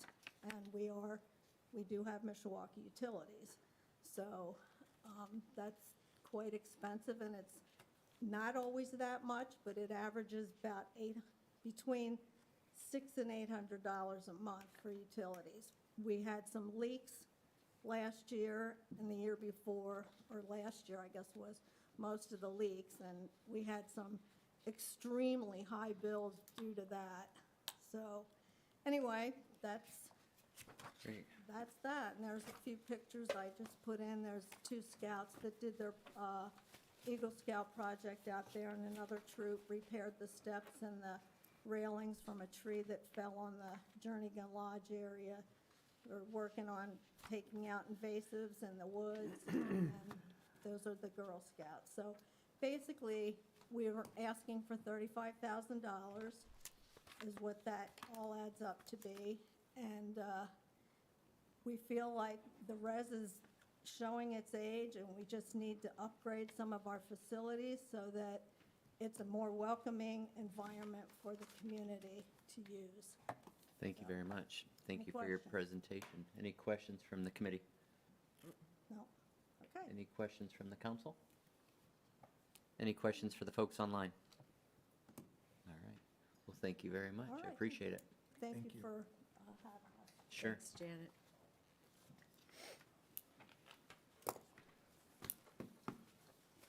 Thank you. Next up on the agenda is Troop Town. It looks like it's a full town here tonight. Not quite. No? We're missing a couple. All My right. name is Dan Gann. I live at 4309 Doubt Place in Mishawaka, Indiana. The property that we're talking about for Mishawaka Troop Town has 2 addresses on the purchase agreement, which is 1215 East Jefferson Boulevard, Mishawaka, Indiana 46545, and 1225 East Jefferson Boulevard. We've met several times. This is kind of just to add to what we've been talking about with you in past meetings. We've, I don't want to go page by page with you. We Please. provided you with some information, Sure. letters from supporters, the real estate purchase agreement, our bylaws, our 501c3 incorporation, and our property preparation estimate. So it breaks down to, since we talked, we were able to add another $20,000 to what we've raised, bringing us to a grand total of $204,000. And I'm kind of rounding up because there's some nickels in there that we just rounded up to get to an even number tonight. But it breaks down that we are in a purchase agreement with that. We are also planning on having the closing by the 30th of May. Our 501c3 incorporation letter was accepted by the IRS. We've already been incorporated as a 501c3 as far as the state of Indiana for some time now. This project has been a little bit over 2.5 years in the making. Myself, Jim and Warren sitting down during COVID to meet and talk about preparations. So where we're at tonight is we did offer $180,000 for the property. That was accepted. So we're asking for the city to help us recoup some of the property difference from where we were going to go. That comes out to $105,000. Our underground needs for offsetting for the cistern systems to be able to displace water, that's $64,000. Removing of the buildings and the vegetation that's currently there is roughly $96,000. Then bringing in other things, it'd be asphalt and concrete to get us prepped. That's another $49,260. And if you want a real number, our real number is $3,200, or $300,223.98, or $98, sorry. Getting ahead of myself. That's all right. Could you repeat that number, please? Yes, $323,980. And that's for site prep? That's for site prep. That's everything that we've discussed in the past. Is that on top of what the numbers you gave me earlier, you were laying out earlier, or is that the total? So that's the total. So that that's your total request? Right, that is our total request. Because the $49,260 comes in there to be able to bring the grade back up. Right. Put some asphalt down so that we have the parking in place, and the retaining wall. Because we know that it's gonna need it to be able to level out the property and not have it wash back out. Right. And to protect the neighbors that are behind us. So, sorry just to recap, the $323,980 is the total ask. All the numbers that you mentioned prior are included Right. to add up to that 320. Right. And that would still leave you with of course, the $204,000 that you had raised. You would still be able, that would free up some of that money too. Yeah, it's gonna free up $105,000 of that money so that we have building materials for those that aren't going to be supplied. We do have a letter from the building trades coordinator saying that she already has the labor on and a lot of the materials will be donated. Awesome.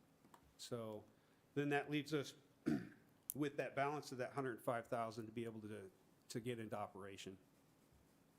And then, of course, there's some unforeseen cost with lumber and everything else going up.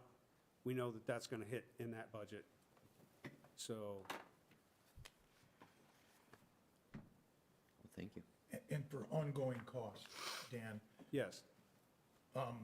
Continued fundraising, grants? We are going to continue to fundraise. Right now, we have $43,500 that are annual pledges to keep us going. And then with that, we'll still be applying for grants and still looking for other monies outside of the current that we have annual pledges for. Pretty good. Any other questions from the committee? Ms. Volker? I know do you have do, a but question. I'm I- sorry. I You're all always right. do. I'm so sorry. You're fine. I'm confused about the $105,000 recoup from, is that? So here's where that $105,000 came in. We were ready to buy the other property for $75,000. Across the street? Right, Okay. across the street. Okay, so this property is $105,000 more, Yes, plus you have to do all the site prep. right. Okay. You come Online? Well, thank you very much for coming this evening, not only just for this evening, but all the other meetings that we've had in the past. Well, we appreciate the city's time and, of course, the council's time as well. Well, thank you. Best of luck to you. Thank you. You're going to the county tomorrow, is that correct? Yes, we are meeting with the county tomorrow. Of course, I drew the short straw for tonight because it was brief. And Jim drew the long straw for tomorrow night. What time is that meeting? The committee starts at 5:30. We're going to be in touch with Joe to see if he can get us a later date. I have to come from Elkhart, and I don't. Later time? Yeah. Okay. And John couldn't be here because he has a family emergency, so he wouldn't be able to make it tomorrow as well. You did great, appreciate it. Text me when you know what time. If you would mind, just stand up there so the folks can hear you online. Jim Method. Thank you. A few of the opposing neighbors, you'll see now, have saw that. submitted letters of support. That's Yeah. something we're very proud of. Good job. Good job. Which would Yeah. bring up a great point, and it's kind of off this topic, but I just want to say how much we appreciate it as a council, how you've worked with the neighbors and worked with Mr. Compton. You guys worked We're very long. passionate about making it happen. So thank you very much. And thank you to Mr. Compton. Thank you. Good to see you guys. Thank you. Thank you. Mr. Compton, Yes, ma'am. when you find out when that presentation is, would you text me? I can. I Thank will let you. the whole council know if they would like. I was going to say. I don't, I believe it'll be at County City Building? Mm-hmm. Okay. With floor. I prefer not to sit through all their presentations, but I'd like to see that one.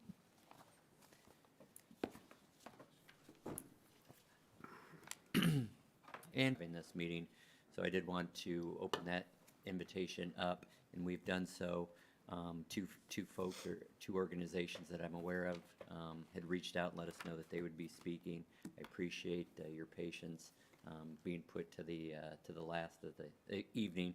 So I'll just go in order in which it was received to the committee. So next would be, and I apologize if I don't have the full organization name, but the Dojo Creativity.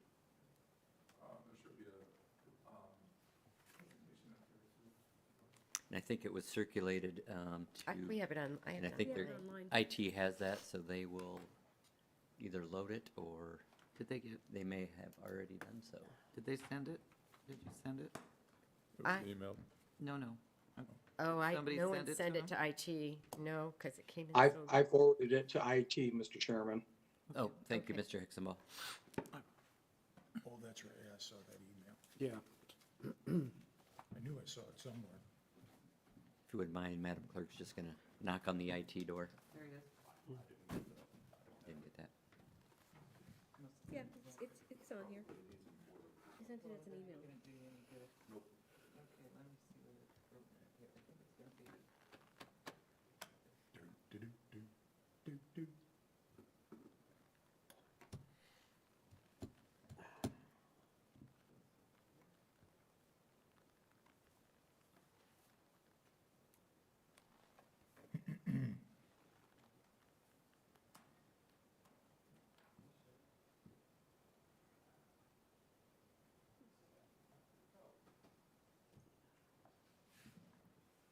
It is there. Was in Las Vegas last week. Man, is that town, every town's changing, but that town is unbelievable. Well, did you have any luck or not? I don't bet, I don't Oh. gamble. Yeah.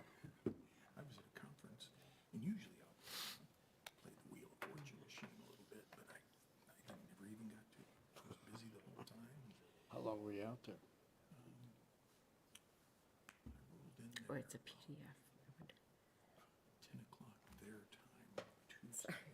And I'd been at a conference that it was a long day. He sent it to Patrick, and Patrick's in Florida. Oh, Yeah. I can, Just, oh, does he have so I it? was at our Okay. vendor booth the next morning at 8 o'clock. Thank you, guys. No I was problem. there Wednesday, Thursday. Apologize for the delay. Friday No problem. Actually, I had a 4 in the afternoon flight because I wasn't sure what we would need to do, Friday. So I got a later flight. I didn't need to be there Friday. So I got up and I woke up at 4, which is 7 in my head. Yeah. Okay, I'm going to the airport. Got on a 6:20 flight. got out Good, of there. yeah. But it really is, there's a ton of work going on. Was it crowded? A lot of people there? Yeah, I mean, I didn't You get don't out of know, my though. Yeah, hotel. yeah, yeah. And this complex is huge.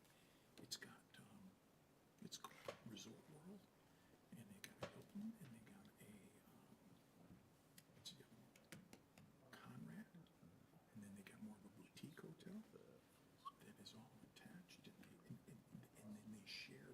Thank you very much. All right, I appreciate it. If you could just start off by stating your name and address, and along with the name and address of the organization. Does this go to the screen? Oh, there we go. There you go. There we go. It's like, all You have that to for go nothing. back, push one more button.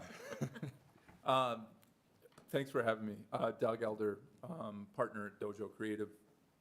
My business partner would have been here tonight, but he's running kids' family taxi. So he's a Mishawaka resident as well. Just want to introduce myself, Doug Elder. I am the Doe in Dojo Creative. It's just Doug and Josh. If you want a story of entrepreneurship, it's me and my business partner. We left a company called Monkey House about 4 years ago. I know Denise. And we ended up leaving and going out on our own due to new ownership. And the clients came in to Monkey House and were like, whoa, where's Doug and Josh at? We're not doing our project without those guys. And they slowly ended up finding us. We do a ton of work to support the community. We do a ton of work, a lot of the not-for-profits that were here tonight. We've done work for, are doing work for, will continue to do work for. One thing, when we started the company, we realized that companies out there, like non-for-profits, are trying to make a difference in our community, and we want to give them a discount. So we work to discount out and work with non-for-profits budgets. We realize those aren't the biggest money makers, or if anything, we're incurring cost on that, and we support them. We always do a good job at supporting our clients. This is a time, we've never asked for help. This is a time where we're asking for help, but we need your help. The ARPA funds, you guys all have a huge chance to make a positive difference here. And I'm here to wave the flag for small business. And just a little bit about our story. We're 4 years in business. We went through COVID. We've supported, just like the city of Mishawaka, we stood in during crazy times and we're there for our clients.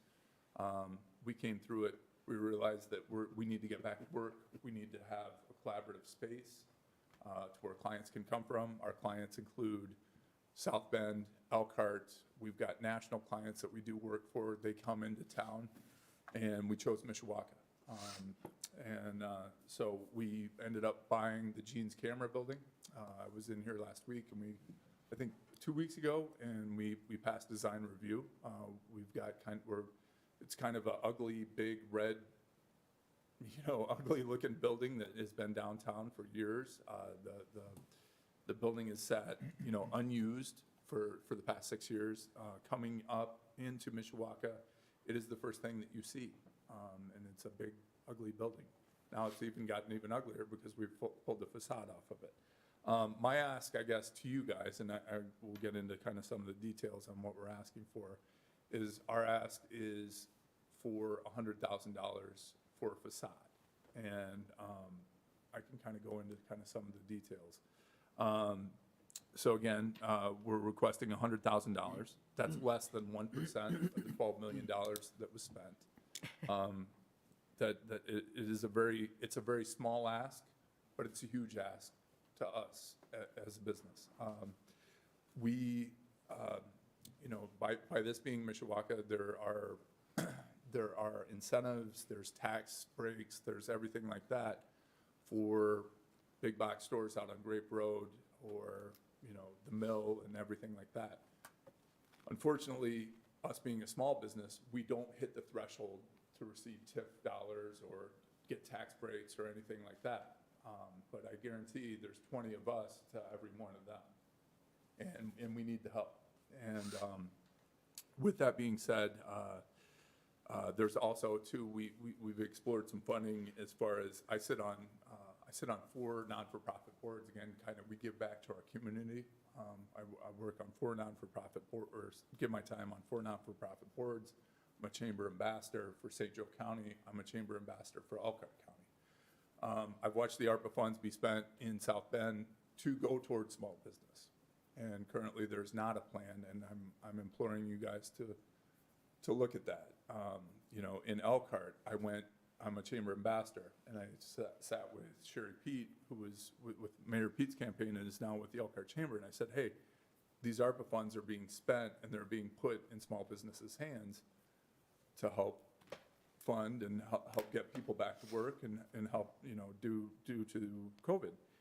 And she put in a place to actually get a program going to where those ARPA funds are going into small businesses to help the chambers members.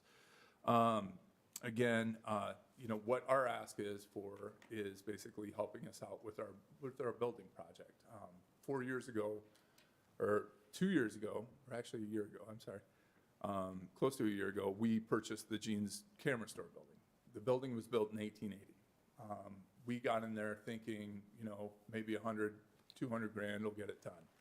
We're looking at close to $600,000 worth of renovations in that building to kind of bring people back in. Also, too, even with the facade, which is the money that I'm asking for today, we had plans of keeping the brick and using the brick. Well, it had that big ugly metal cladding on the front, and we couldn't see, so we had to demo some of it to see, to find out it's unusable. We've worked with an architect and put together some pretty slick plans that you guys passed last week. We also are taking in mind City Hall's look and feel to kind of match the cityscape of that to where it looks good, and then also kind of like bringing life to downtown. Let's see, where am I at? So I've kind of gone through it. A little bit about our staff. We're a 6-person staff right now. However, within the next 2 years, we'll probably be adding 4 employees. These will be people that will be coming to Mishawaka every day. They will be filling the cars up full of gas. They will be going out to lunch, not to mention like all of the clients that we'll be bringing in. Another thing for the space, I envision it to be we have an open door policy where it can be a community engagement place to where we have an open door policy and feel free to come in and talk about a project or something going on in the community. We want that. We want that collaboration, which was kind of like what, the ARPA funds were kind of designated for as far as bringing people back to work. Here's a little bit about my team.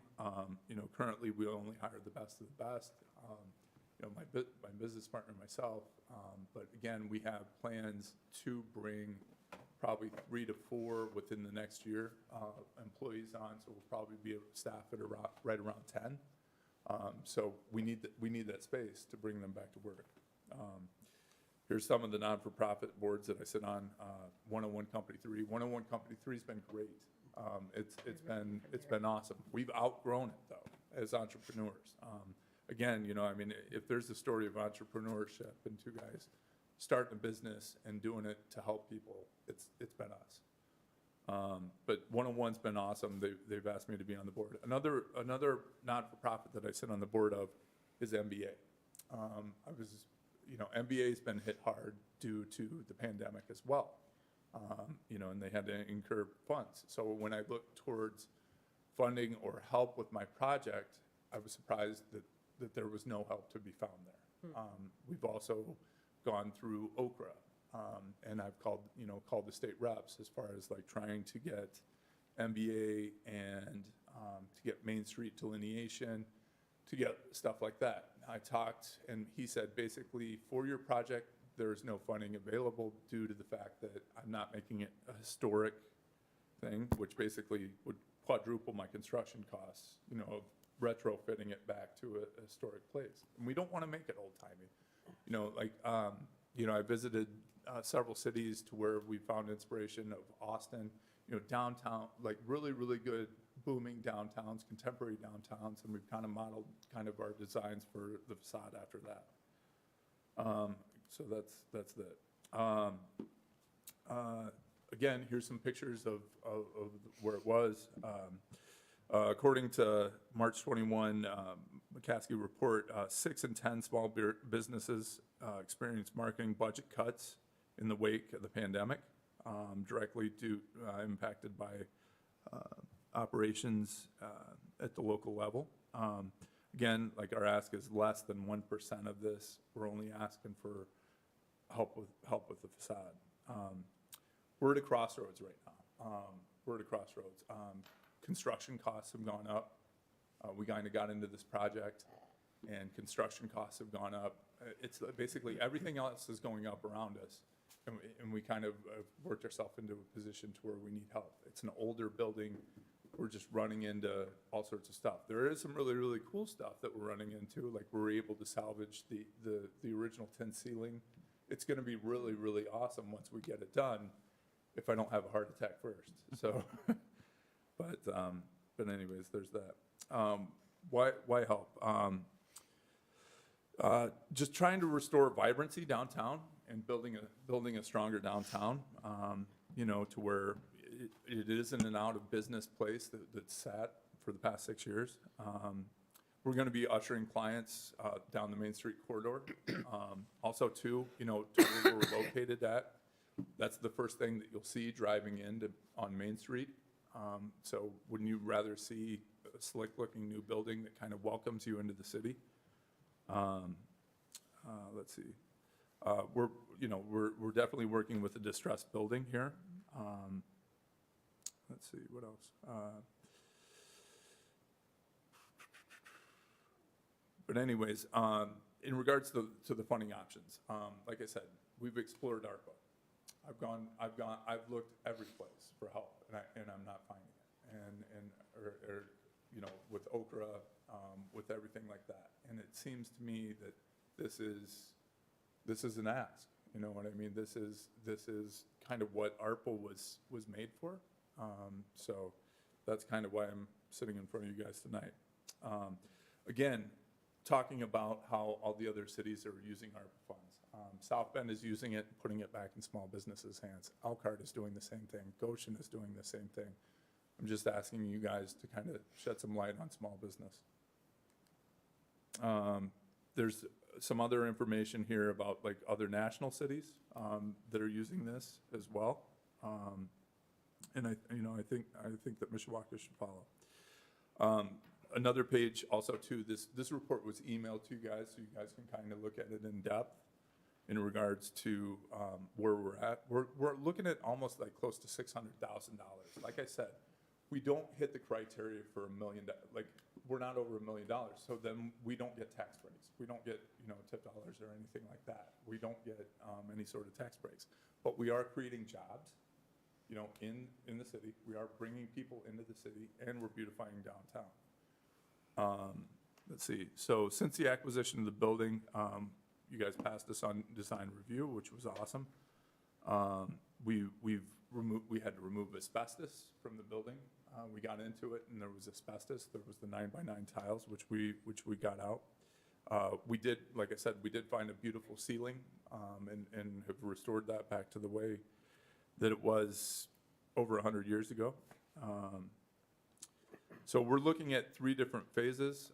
We've got our HVAC in. So first phase would be downstairs, and that's where we're at right now. We're probably, I would say, 65% done with phase 1, which is the downstairs. Phase 2 is where we're looking for funding, and that's the facade. And I'll show you guys a picture of that here in a minute. So there's a breakdown of costs. Like I said, it almost equals 600,000. It will probably be 600,000 by the time we get done. Again, I'm not asking you guys to fund my whole project. I'm asking for just like less than 20% of my project to fund the facade. Currently also too, Mishawaka does not have a facade program. If you go to cities like downtown South Bend, even before the pandemic, there was a facade program. There's no facade program in existence in Mishawaka. This is the end product. This is the finish line. This is what we're looking to get to with your guys' help. The project is scheduled to run through September 20. We'd like to have this done by September 2022. We're racing hard. We're running a business on top of running a construction project. Like I said, I'm popping white hairs. My hair is falling out. It's crazy, but it parallels the city's efforts. It parallels what you guys are trying to do, what the city's trying to do. We're trying to do the same thing. And all we're asking is just for a little wind in our sails. We believe this will allow contractors to sufficiently complete all aspects of development by September 2022. But yeah, that's kind of all I have for you guys. So If I could start off the questions, appreciate the presentation, especially on quick demand and your patience. Just a quick, simple question. Is it all or nothing? $100,000 is a must? we'll take what you're given. I mean, I guess we chose Mishawaka. I've been on MBA, and getting into this project, I was astounded, disappointed, amazed that there is no help for projects like mine. And I don't know why that is. I don't know why that is, but there's a huge shortcoming there. And I think that needs to be looked at, whether it's my project or whether it's somebody down the road that's looking at that. I think that needs to be taken a hard look at. I was, like I said, I've been on Mishawaka Business Association for 4 years, and when I got in, yes, granted, due to COVID and the deficiencies due to that, but I just was like, wow, I was like, there wasn't a lot of help. Appreciate that. Any questions for, yes, Ms. Volker? So I remember you when that C101 opened. Yes. And I think you must have just kind of transitioned at that time and were working there. So congratulations on the growth of your company. That's exciting. I wanted to let you know, the Historic Preservation Commission is actually exploring what a facade grant program looks like in other communities. That doesn't mean that we have. The city of Mishawaka did have a facade grant program at one time. So all that, we are exploring what options as an Historic Preservation Commission we might be able to do. I also understand during 2019, the MBA was putting together a project to apply for the Main Street program, and I was involved in that. Yes. And then it just went away. I've picked that ball up. I've left no stone unturned in my search. And I guess me opening my mouth at an MBA board meeting put me in front of a committee.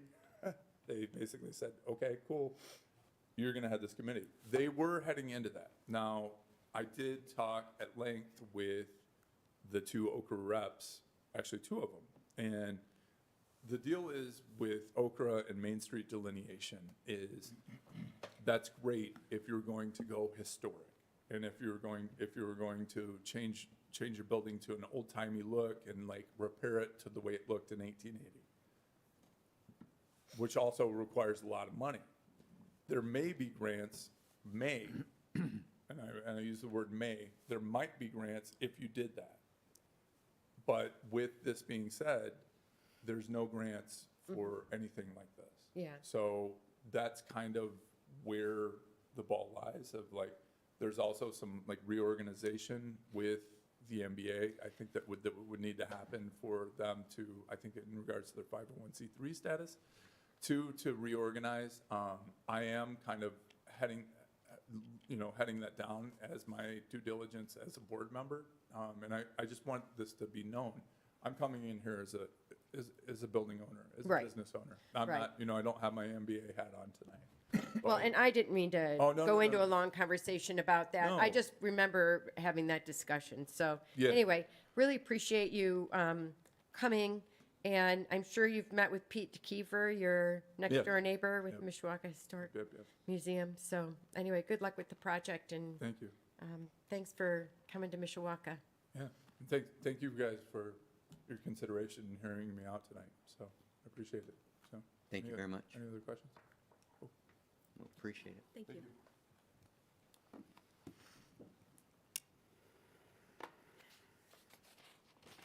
And it looks like our last, certainly not the least, and I appreciate your strong patience.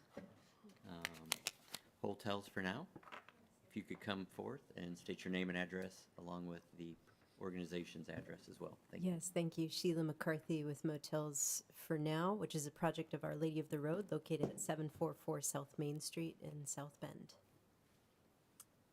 Thank you. This is a perfect picture of what a city ought to look like, what it can look like. If you see that, you say, I want to be there, I want to live there, I want to do business there. What detracts more, what would detract from that the most is if there were someone sleeping in that doorway, if there was someone with shopping bags shuffling by, then that makes it seem like an unsafe place, a place you don't want to be, a place you don't want to do business. These ARP funds have the ability to make real lasting generational change. And what Motels for Now has been doing over the last year and a half is making the generational change of ending chronic homelessness. So to move someone from that doorway and say, you can't be here, go move someplace else, that doesn't actually assist them in getting off the street. But a motel room where someone can put down their shopping bags, can take a shower, can sleep in a bed, that does a transformative work, as any of us who have been on an overnight plane or train or car ride know. All you want to do is get to your hotel room, take a shower, go to sleep after you lock the door so you feel safe and secure. This is what people on the street for many years, that's all they want as well. Our Lady of the Road has been in existence since 2006, has been operating a free laundromat cafe, a daytime drop-in center in downtown South Bend, as a 501c3. And in the last nearly 2 years, as a response to the tent cities that emerged in the pandemic when Weather Amnesty closed and no shelters would take in other people, 60 people were sleeping in tents. Our Lady of the Road, with 2 anonymous donors, was able to house all of those people as a beautiful experiment in housing first. These are people that had largely been tried to stay any of the other places in town. Their mental illness and addiction was too great for those places. We put them in motel rooms and an incredible thing happened. People's sense of anxiety lessened. People's heightened volumes, heightened emotions were able to downshift into a sense of calm that has allowed them, with the assistance of Oaklawn, who's providing supportive wraparound services on site, as well as our own supportive staff from Our Lady of the Road, allow people to connect with doctors. We have nurses on site to connect with their medications that they've been off of for a long time, can begin to collect the documents needed for housing, the things we take for granted that we have in a drawer somewhere, our birth certificate, our social security card, that we're carrying around an ID. When you're on the street, those things are lost or stolen very fast. So the process to regain those takes some time, but once you have those, then you can step into housing. And the Housing Authority has vouchers available. But it's the process of getting people from the street into the stability to get the vouchers and into a place to stay that Motels for Now plays a key role in.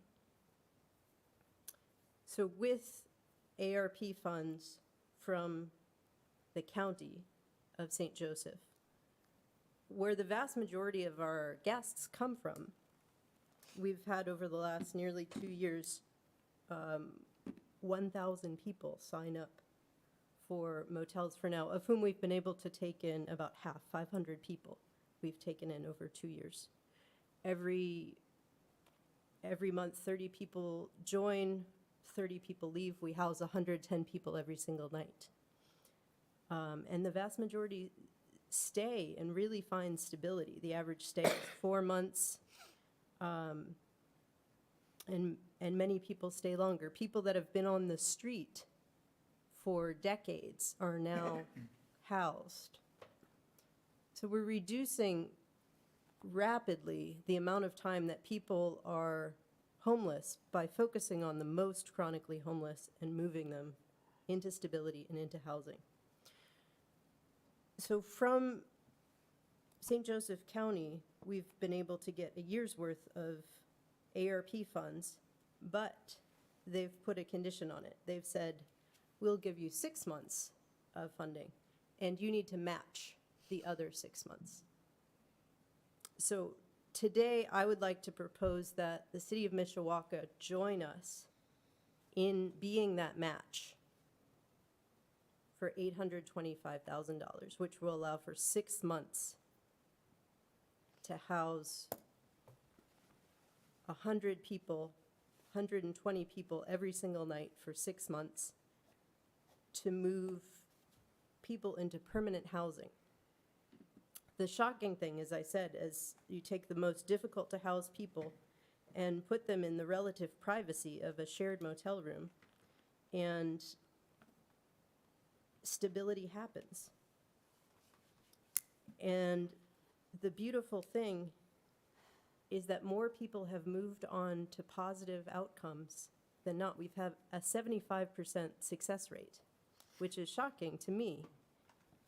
In the most difficult to house people, that 75% of our total guests, which, as I say, are 200 or 500 over these last 2 years, 75% have either are still at the motel or have moved on to better options, have moved on to treatment, have moved on to reunification with family, have moved on to housing.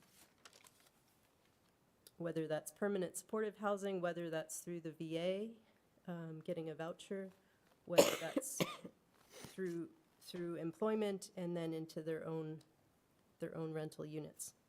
So I'm inviting you to be part of ending chronic homelessness in our area for our own people. As I said, the vast majority are from right here, are from South Bend, are from Mishawaka, are from Niles, are from Elkhart. That's where everyone's from. At the motel right now are over a dozen people who went to Penn High School or Mishawaka High School. Schizophrenia doesn't set in until you're 18 or 20. So we have many high school graduates who then, just at the start of their adult lives, received a major blow in terms of their mental health, that then they couldn't continue as the rest of their age mates did. And when that's combined with poverty, and when addiction is brought into that, the result of dealing with complex trauma, then homelessness is the result. Especially when there's loss added, loss of a parent or someone that's important to keeping oneself on track. So this is a chance to create real lasting change, to create a welcoming cityscape that's not marred by someone unhoused, that we could be proud to say, we have housed everyone who has been homeless for years. So thank you for entertaining the idea. That's the invitation, $825,000, which is 6 months of funding, which will unlock the other 6 months of the county's funding for motels for now. Thank you. Okay, quick question, just to confirm, you will not receive any money from the county unless it is matched? For that next 6 months, right. So we've received 6 months now, so we're able to go now from April 1st till October 1st. So your total ask from the city of Mishawaka is $825,000? Correct. Thank you. Any questions? Mr. Compton? Thank you. And if we were to give you that, you would receive a match of $825. Correct, from St. Joseph County. And the 1.6 is enough for a year. Yes, exactly. So that would be for a year, and then so with your contribution, we'd be able to continue for another 6 months, which we hope would be enough time to have a permanent facility planned, which we have in the works right now. Architectural designs should be ready in the next week or two. The hope is to put it on county-owned land, perhaps near Portage Manor. But the city of South Bend has long recommended there be a gateway center, a kind of low barrier intake facility. And that's what we've taken on.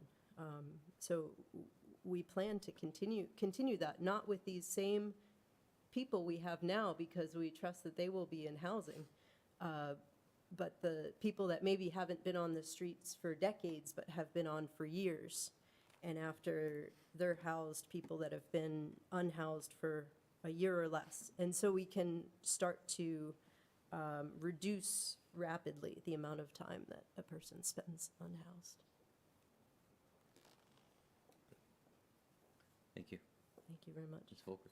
Thank you. Thanks for your presentation. 2 questions. Do you have a prepared presentation with information that you might be able to provide Yes, to us? I would love that. We learned of this late this afternoon, so. Okay. So glad to share that with you. Okay, Absolutely. so if you could get that to The council. Debbie, that would be Thank awesome. Thanks, Deb. That would be great. So I had a question about funding. Yes. And I was wondering, have you spoken with the city of South Bend? Yes, we have, and in fact, the city of South Bend is an important partner with us. They provide Oak Lawn's wraparound services as well as Meals from Hope Ministries. So they are supporting the project in those ways. So they're paying Hope Ministries to pay for Yes, food for your... $1 a meal. So we have lunch and dinner delivered on site. We also have a food pantry with food from the food bank. So, but they're not helping you from their American Recovery Program funding in a way, in a larger way. Right, let's see, I think that the Oak Lawn funding plus the meals is something like $500,000. Okay, Yes. okay. And is that new funding that they're providing you? From the ARP, right, Okay, and they did okay. have, but you're exactly right, they were supporting us in this way. Prior to the ARP funds, we were relying on COVID CARES Act funds to get this started. So 2 anonymous donors said, let's do this. We put 60 people into motel rooms and then presented to the city and the county and said, look, this is working. And it was then they could support it. So that's when with COVID CARES Act funds, they supported it for 6 months and then for another 6 months. And then with now ARP funds, then we can continue on from there. So thank you. I have Yes. one follow-up, and Sure. then I will be quiet, Sure, because I know it's late. Are there models of this type Excellent of program in other parts of let me finish my question, in other parts of the country, or that you might be able to share with us? And if you could, maybe include that information in the present, whatever you send to Kirk Black. Yes, thank you. I'm sorry, you don't have a name tag. Kate, Kate, sorry. Kate. Kate, I moved. I see. I'm Kate Volker. Thank you, Kate. Nice to meet you. Absolutely, yes. This is, the best research has shown that housing first is what works, that all of the high barrier approaches that we've been used to for modern homelessness, for the whole time that modern homelessness has been with us since for all of my lifetime, that a low barrier approach is what allows people to find stability first. And from that point of stability, they can begin to address the other issues in their life in terms of addiction, in terms of mental illness, in terms of anything else they need to pursue, employment, job skills, connection with family. That it's without a place, the same place to come back to, because people in homelessness are going to a different place every every night. So to have the same place to return to, where you can lock the door and just have one roommate, there's great stability that can occur there, and then hope begins to blossom, where you can see, you can see others being housed, you can see others going into treatment, and that inspires you to also want to do the same. But yes, in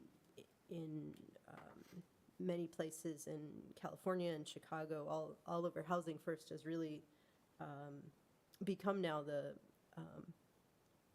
seen as the best practices. So that's why we were inspired to take this. Okay, thank you. Thank you, Kate. A couple quick fire questions more. for you. What, sorry? Yeah, I'll get, Okay, you're welcome. What is the capacity? Yeah, so thank you. We have a very And long are wait. you at it? Yes, oh, absolutely. We're at it. Yes, we've had a wait list from the start that has just grown because we have 10 people that sign up every week and we can only take in 7. So because we have 7 people that come and 7 people that leave every week. So that means 3 people stay on the wait list. And our hope is that the people who are, so we take in who's been waiting the longest, who shows up in person when Our Lady of the Road is open for breakfast on Friday mornings. So people who are there are ready to have breakfast, drink coffee, do their laundry, take a shower. Those are the people we're most looking for, that have real demonstrable need, that are there already and can show up in person. So we know that we're taking the people that are most vulnerable. And we also know about homelessness that for the vast majority, it's very short term. Most people's homelessness lasts less than a month. And in that time, they're struggling and they're looking for another place to stay and contacting everyone they know to see if they can stay with them and get out of that situation. So it's really rare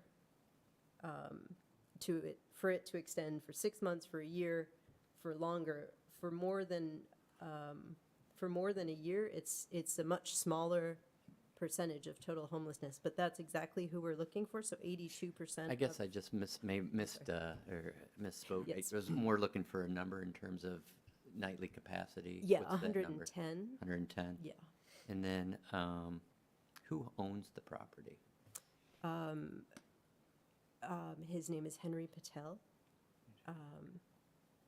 And so Our Lady of the Road is renting rooms from the Knights Inn. And then one last question. Mm-hmm. What are your other sources of funding if ARPA money didn't exist at this point? Mm-hmm. If it didn't exist at all, or for the city of Mishawaka? I tell my staff every day that if this were to end, if this were to be shut down, I would be so proud of all that we've accomplished in this time. Because I was at the Catholic Worker, which runs Our Lady of the Road. So the Catholic Worker is a faith community that started Our Lady of the Road in 2006.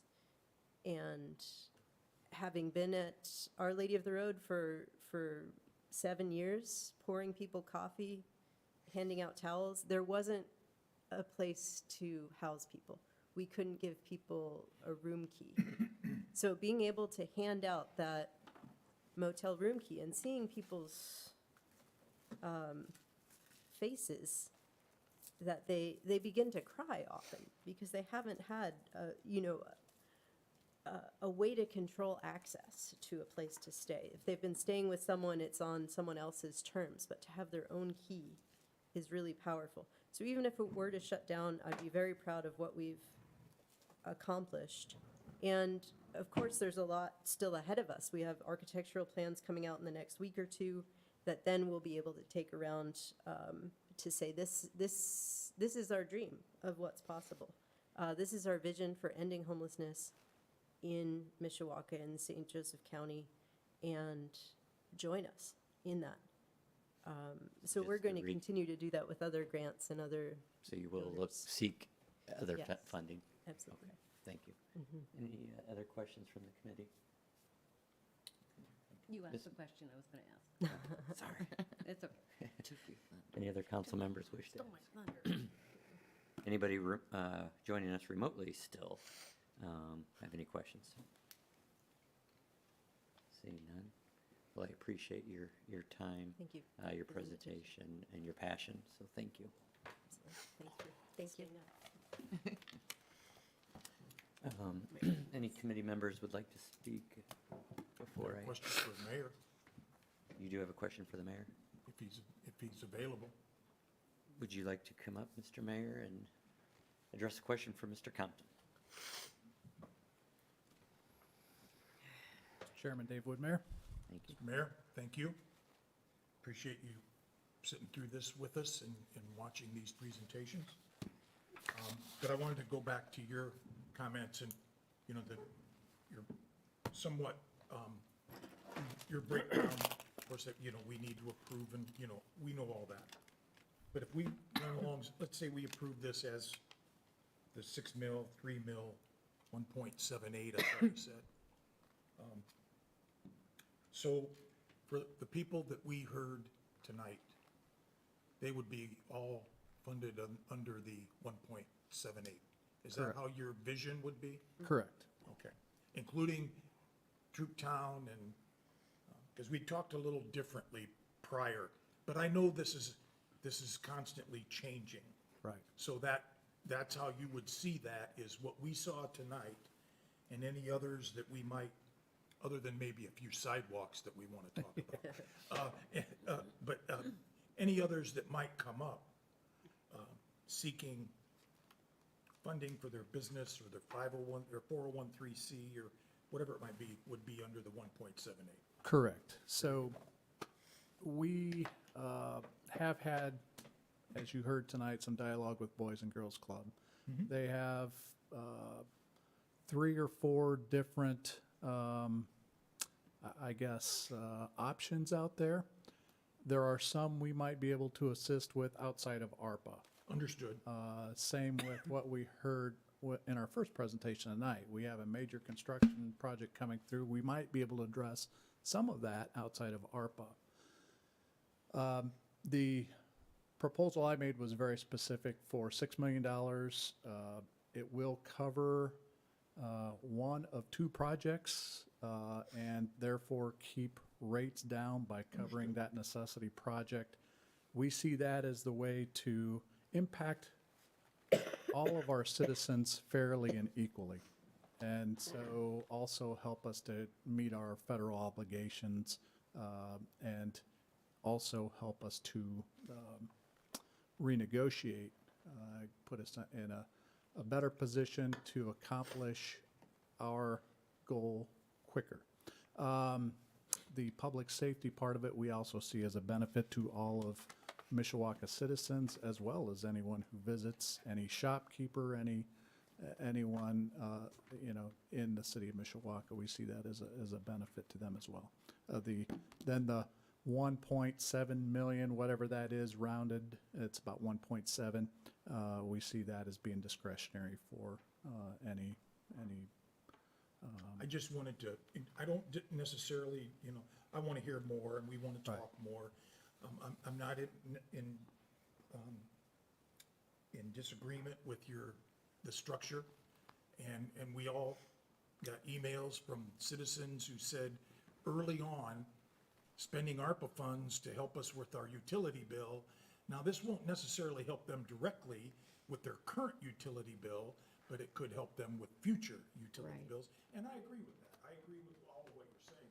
I just, you know, kind of wanted to clarify where we were at with what we had as I add all these numbers up and, you know, and as we will be thinking about that, talking about that in future meetings. So it helps them with utility bills. It does help them, we think, on the infrastructure side of it with redevelopment in aging neighborhoods and with other critical service needs like replacing lead water lines. Exactly.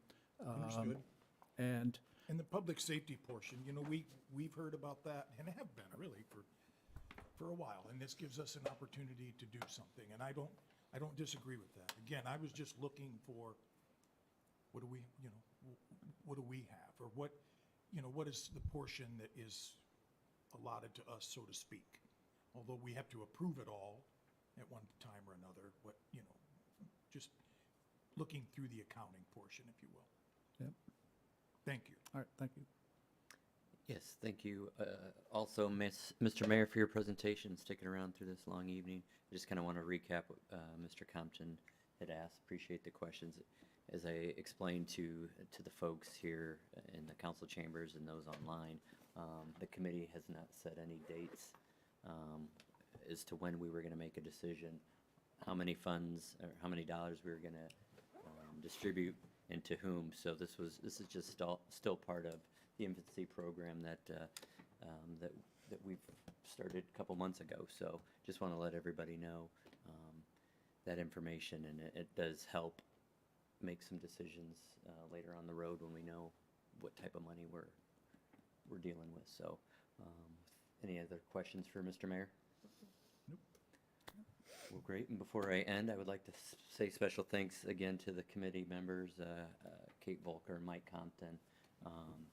You guys have been a tremendous asset so far, and look forward to continuing this process with you. And thank you for the council members that joined this evening, and of course, Clerk Block for sticking around and making sure everything gets distributed well, and with the IT doing an outstanding job with the presentation. So thank you all, and I will conclude this meeting. Thank you.